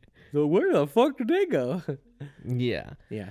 I don't, dude. Like, yeah, this movie was just mind-boggling, bro. Like, I had never really experienced something like this. Mm-hmm. I don't like.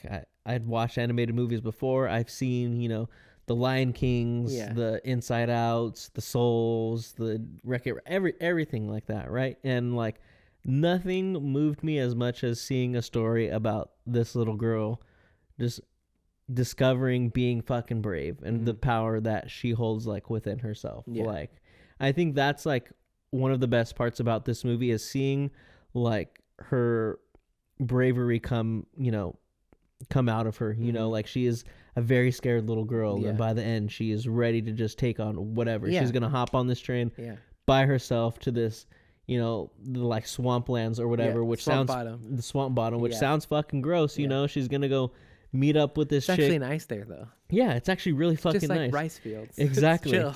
But it was just it was I think it's also like the closest thing that I can think of that like has the same emotional impact in terms of the animated sphere in the West is Spider-Verse.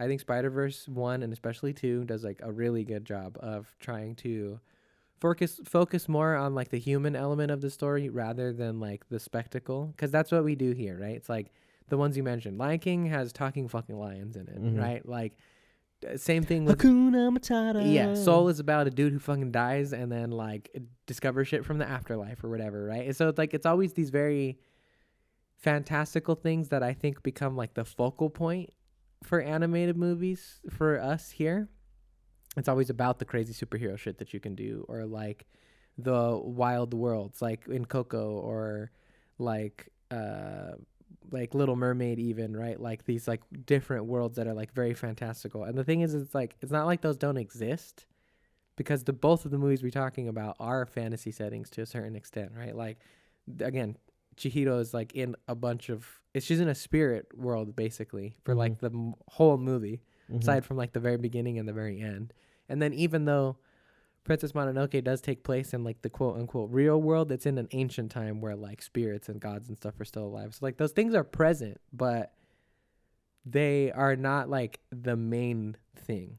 It's not trying to like drop you into this crazy fantastical world of like, look at how crazy this is, and look at all this crazy world we've done, and this and that. It's less about that, and it's more about how do the characters within those worlds react to those things, and what's the journey that they go on in them, which is just like good storytelling at the end of the day. Like your worlds are only interesting to explore if you have a character worth exploring them with. Yep. And you just don't see that. Again, it's just mostly in the West. It's why I keep saying it, because again, these movies have been coming out for a while and there's been a ton of stuff. Another one that I want to watch that we should do eventually is Akira, which is another anime like feature film. I think that one's only like an hour and a half, but if I'm not mistaken, I am mistaken. The very first anime I'm pretty sure was Astro Boy, but Akira I think is possibly the first like movie anime, and it's like another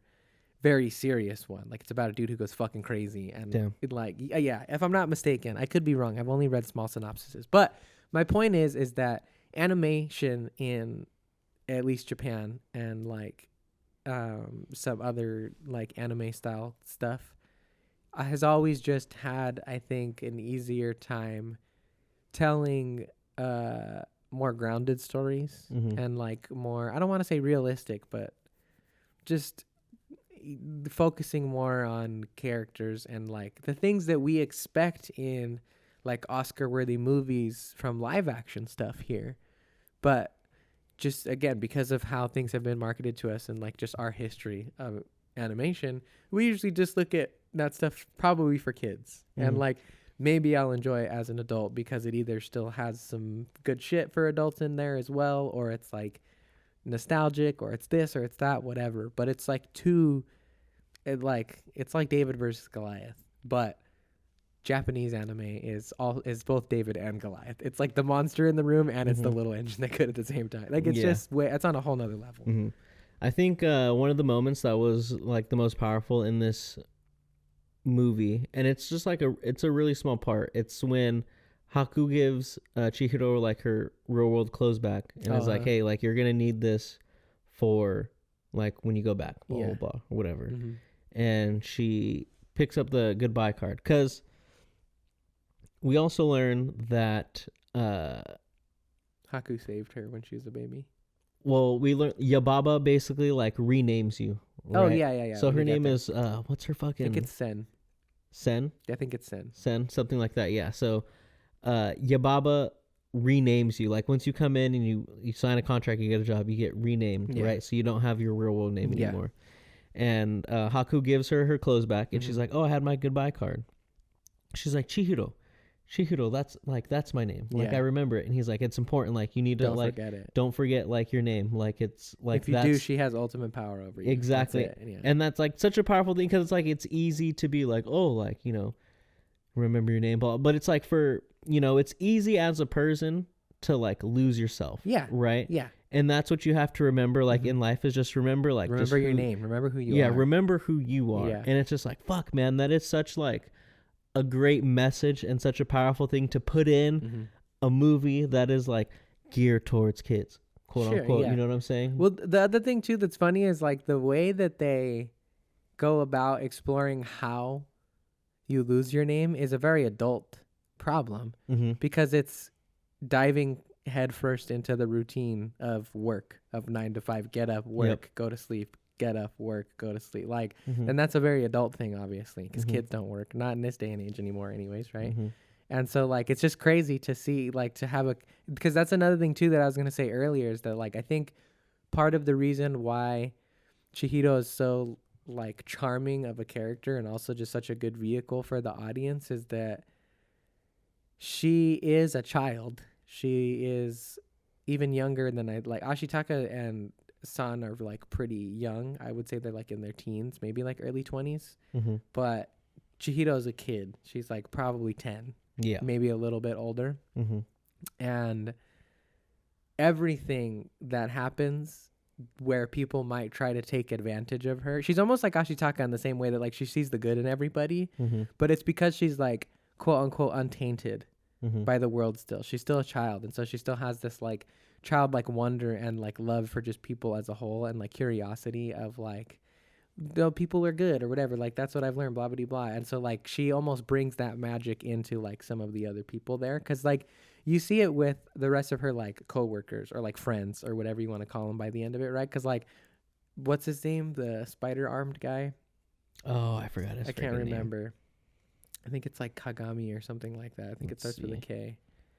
But anyways, him, while you find it, is like very standoffish, trying to kick her out in the beginning, right? But then is eventually, you know, kind of falls for her as like a friend or like daughter, whatever, blah blah blah, and is like trying to help her out by the end of it, right? Same thing for, I think her name is Lynn, the like main head, like maid lady or whatever. I think so.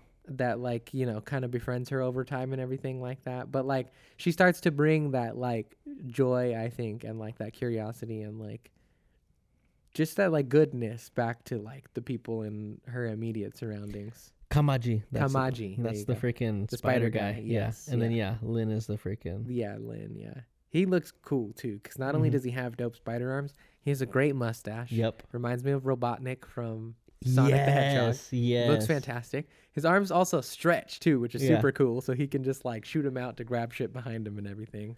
And homie's just chill.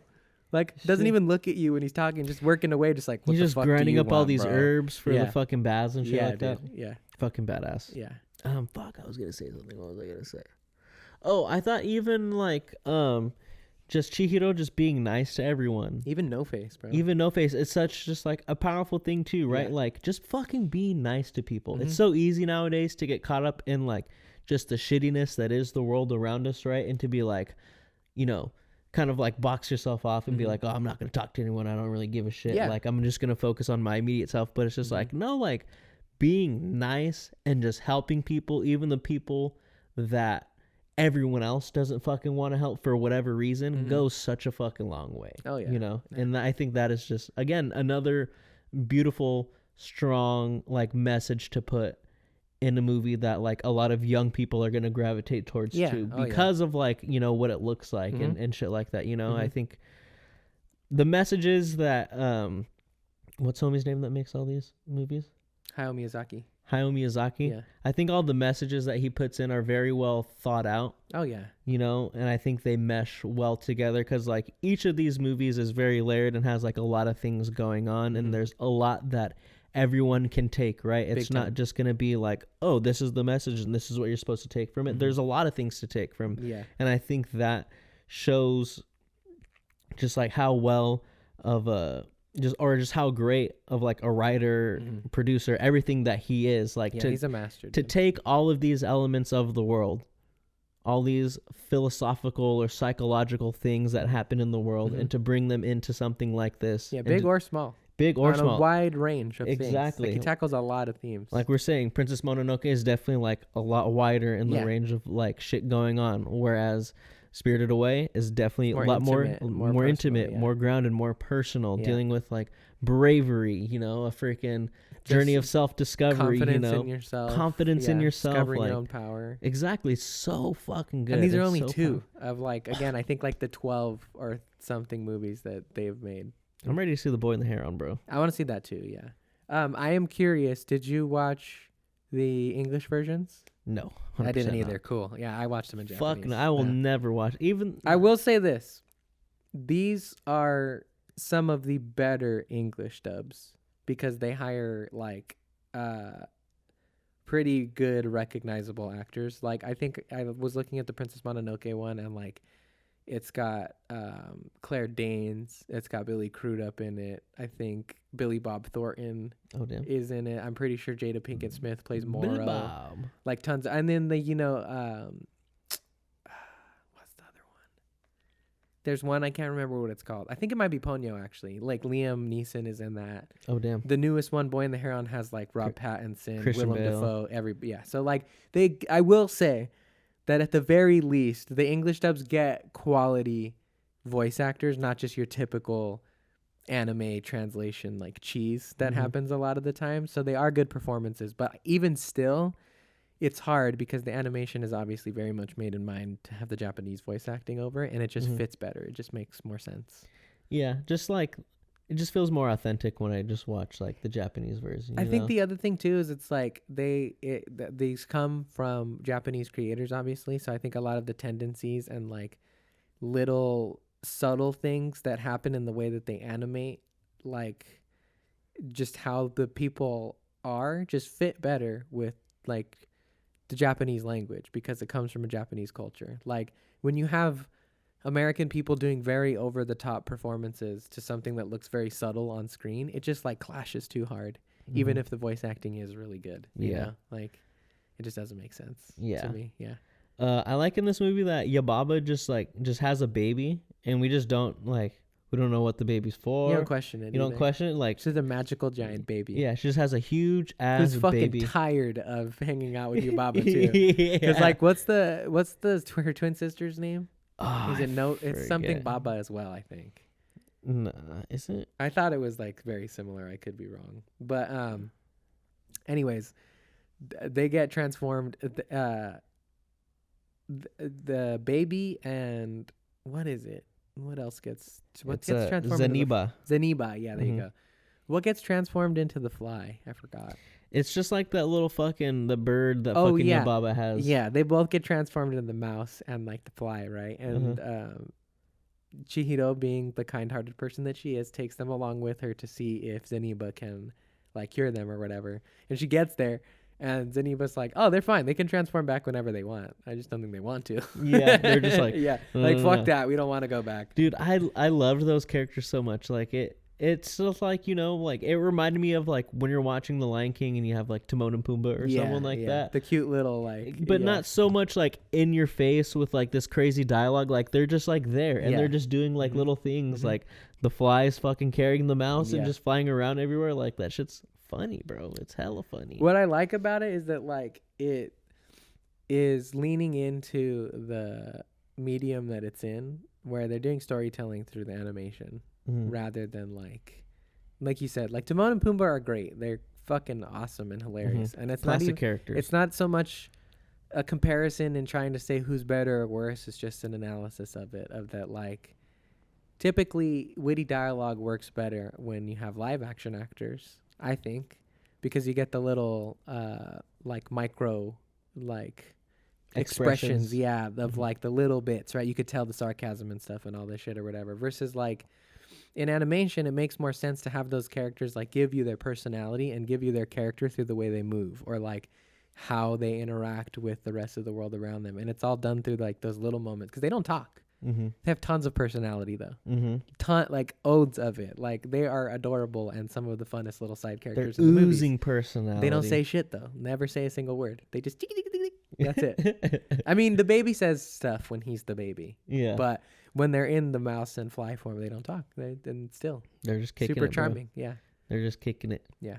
No, that's awesome. I think also too, like more and more, I don't know, dude. Like I am becoming more and more a fan of like animation as a medium and whole. And it is slowly starting to like become, I think, my preferred method of just viewing anything. It's so easy to discredit the quality of animation because so much animation, the history of it, especially kids. Like it's especially here in the West, right? Like it's a lot of it is geared towards children, so it's easy to dismiss it as just very like immature and stuff like that. But when we do get things like this that have these mature themes to them, it's like, oh, like it it is, it's a viable medium, just like live action. And like you can just do so much more with it too. I think that like there's I think it was in that podcast YouTube series, whatever it was, of the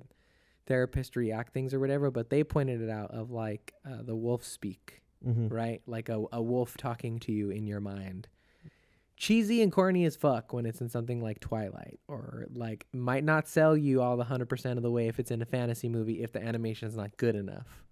But in a movie where everything is all animated and it's already this cartoon world, it's easy to accept. It doesn't matter. You can like push more into those realms of like creativity and imagination without having to convince somebody that it's real, because it's just all drawn. That's the whole world is made up of that stuff. It's not like you're seeing live action people against CGI that might look good or bad enough to convince you. All of it is that way.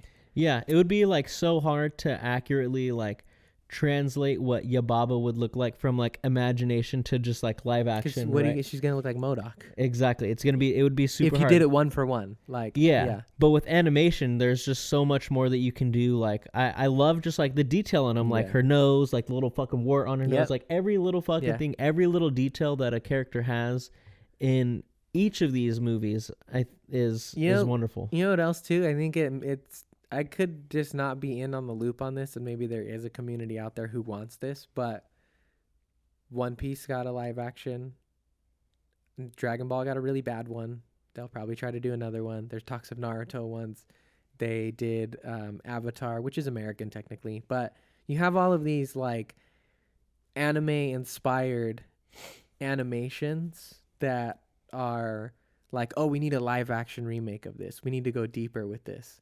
You don't ever hear anybody trying to say they need a live action remake of a Ghibli movie. Nope, you don't need it. Because that's the fucking way it's supposed to be, bro. I would hate it, bro. That's the way it's supposed to be. If tomorrow I saw like, oh, live action version of Spirited Away, fuck no, dude. If he was still around and he was making them, then I would have full confidence, because I would probably trust anything he would ever do if I was like following him while he was still alive. I'd be like, yeah, do whatever you want. I don't care. I'm going to watch it. It's probably going to be masterful. But without that, because I think the only times that those live action remakes have worked in the recent past especially is when the original people are involved in like some sense or another. And it's just hard. They're just two completely different mediums. I don't think they're meant to be tried to translate one or the other. It'd also be hard with something like Spirited Away that is so... It would be a big budget is what it is. Because like a majority of the movie would be CGI. They would probably animate all the spirits with CGI. Like, yeah, the whole world would probably be like a green screen. I doubt they would really build that like place, you know? But I don't know. Who knows? Maybe it could be good. I also don't want it, but I am not going to say that I am unwilling to be surprised by like a really good live action remake of something like this. Because as much as I am trying to say that I'm leaning more towards animation at the end of the day, I think there is something inherent to live action actors and the storytelling and the connections that we feel when we're seeing real people go through the things that they're trying to convey. And these are themes that if they could explore like respectfully and do well, that I'd be super down for. Like if there was a really, really good live action remake of any of these movies, either of the two we're talking about, I'd be down for them. But yeah, it seems incredibly hard to do, and I don't think that they would do it well. They'd probably fuck it up. Nah, yeah. But goddamn, it's just hard to do. Fucking Spirited Away, bro. Yeah. What would you rate this shit? Also 10 out of 10. Yeah. Yeah, that's not... It's just hard. Like, it just checks too many boxes, and, like, are there little things here and there that I think are, like, annoying? Like I was saying, like, the way the parents act and stuff like that. Yeah, but that's intentional on the movie's part. It's part of the charm of the movie. It's not... Yeah, it's part of the story. Like, it's not something that I just find annoying. I think that's something that everybody experiences when they're watching the film, you know? So, like, yeah, any things that I would have been, like, upset about or, like... this is bullshit. The characters in this movie are also like, this is bullshit, bro. Or like something, you know, like, so yeah, it's good. Yeah. It's just quality across the board, man. It is, man. I would rate this shit 10 out of 10 as well. Great storytelling, fantastic animation, great world building, great characters, great acting. Like, what are you going to, it all. What more do you want? What more do you want? What more do you want? It's got it all, dude. I really loved the like the bathhouse scene with the stinky fucking spirit. I thought that shit was fucking good, dude. I like No Face a lot, honestly, because I think No Face is like, again, like maybe the easy one to pinpoint is like the bad guy of the movie. But then again, at the end of it, Chihiro's just like, no, he's cool. He's just misguided. Like, let me just find a good home for him, and he'll be a homie. He'll be chill. Now he's hanging with Zeniba. Yeah. Chilling. It's good shit, bro. Fantastico. But yeah, guys, Spirited Away, Princess Mononoke. Go and check those out. Go watch all the Ghibli films. I certainly am going to. Yeah, you will be beating yourself up after being like, damn, like I didn't watch these sooner, because I was definitely like, fuck, I wish I would have watched these sooner. Yeah. You know, but especially something like a Spirited Away. Like that's one I'm sad that I didn't see like when I was a kid. So good, bro. I would have loved that shit, dude. Fuck, it was so good. But yeah, go and check them out. Next week, motherfuckers, Red Dawns, we're getting into some war shit. We're going to war. We're going to war, and we're gonna watch both the Red Dawns, the original and the remake. Classic versus a remake. Have we done that before? I feel like we have with something, I feel like we probably have, for sure. Oh, we did Shaft. No, we didn't, because we did Shaft and Willy Wonka. No, I thought we did Shaft and Enter the Dragon. No, we did Shaft and Willy Wonka. Oh, okay. But yeah, we've done it before. I feel like we probably have. I will have to look back at the episode list. I feel like we probably have. But yeah, original versus remake. Yep. We're going to see which one is better. Do they stack up? Did the remake do a good job of staying true to the original? Stay tuned. Find out next time on Too High for TV. Yeah. And that's Too High for TV, TOOHIGH 4 TV. Number 4. You know how it goes. Don't spell it out. I get pissed. I hate spelling. I hate Spelling's that shit. the worst. We talk about English and we like the good words, but we don't like spelling the good words. We like talking the good words. I like spelling the bad words. That's right. I would do really good in a spelling bee if it was all curse words. If it was all curse words, I think. You're all, fuck. FUCK. Can you use that in a sentence, please? Fuck you. Area of origin, please. That would be good, actually. That's a funny bit right there. Don't say anymore. We save that for a video. Yeah, guys, go follow us on Instagram. I'll be posting clips all the time. Go follow us on YouTube. I'll be posting clips all the time. YouTube is where you can find our full video episode. So if you want to sit down with us for a few hours and just shoot the shit, magnificent faces to go along with our magnificent voices. If you want to see our beautiful smiles, go and check us out. Follow us, subscribe, hit the notification bell so you can get notified when episodes come out. Yes. And that's every Friday, motherfuckers. Every single Friday. It's Friday. Gotta get down on Friday. You know, we like to end your guys' week Listen good. to the podcast. Listen to the podcast. Hell yeah, bro. But yeah, we'll also be back next week with some Invincible, with some more Shogun. Yep. Like we said, those are the weeklies. Yep. After the weeklies are done, we'll probably have to set up like another weekly for sure. Yeah, we maybe just catch up on the other one we were trying to do once it's over. Yeah. Unless one ends at like a good enough time, or maybe Invincible will be over with like enough of X-Men still. True. We'll see. True. But yeah, guys, that was episode number 95. I'm one of your hosts, Ryan. I'm your other host, Daniel. And we are motherfucking out of here. Bye-bye.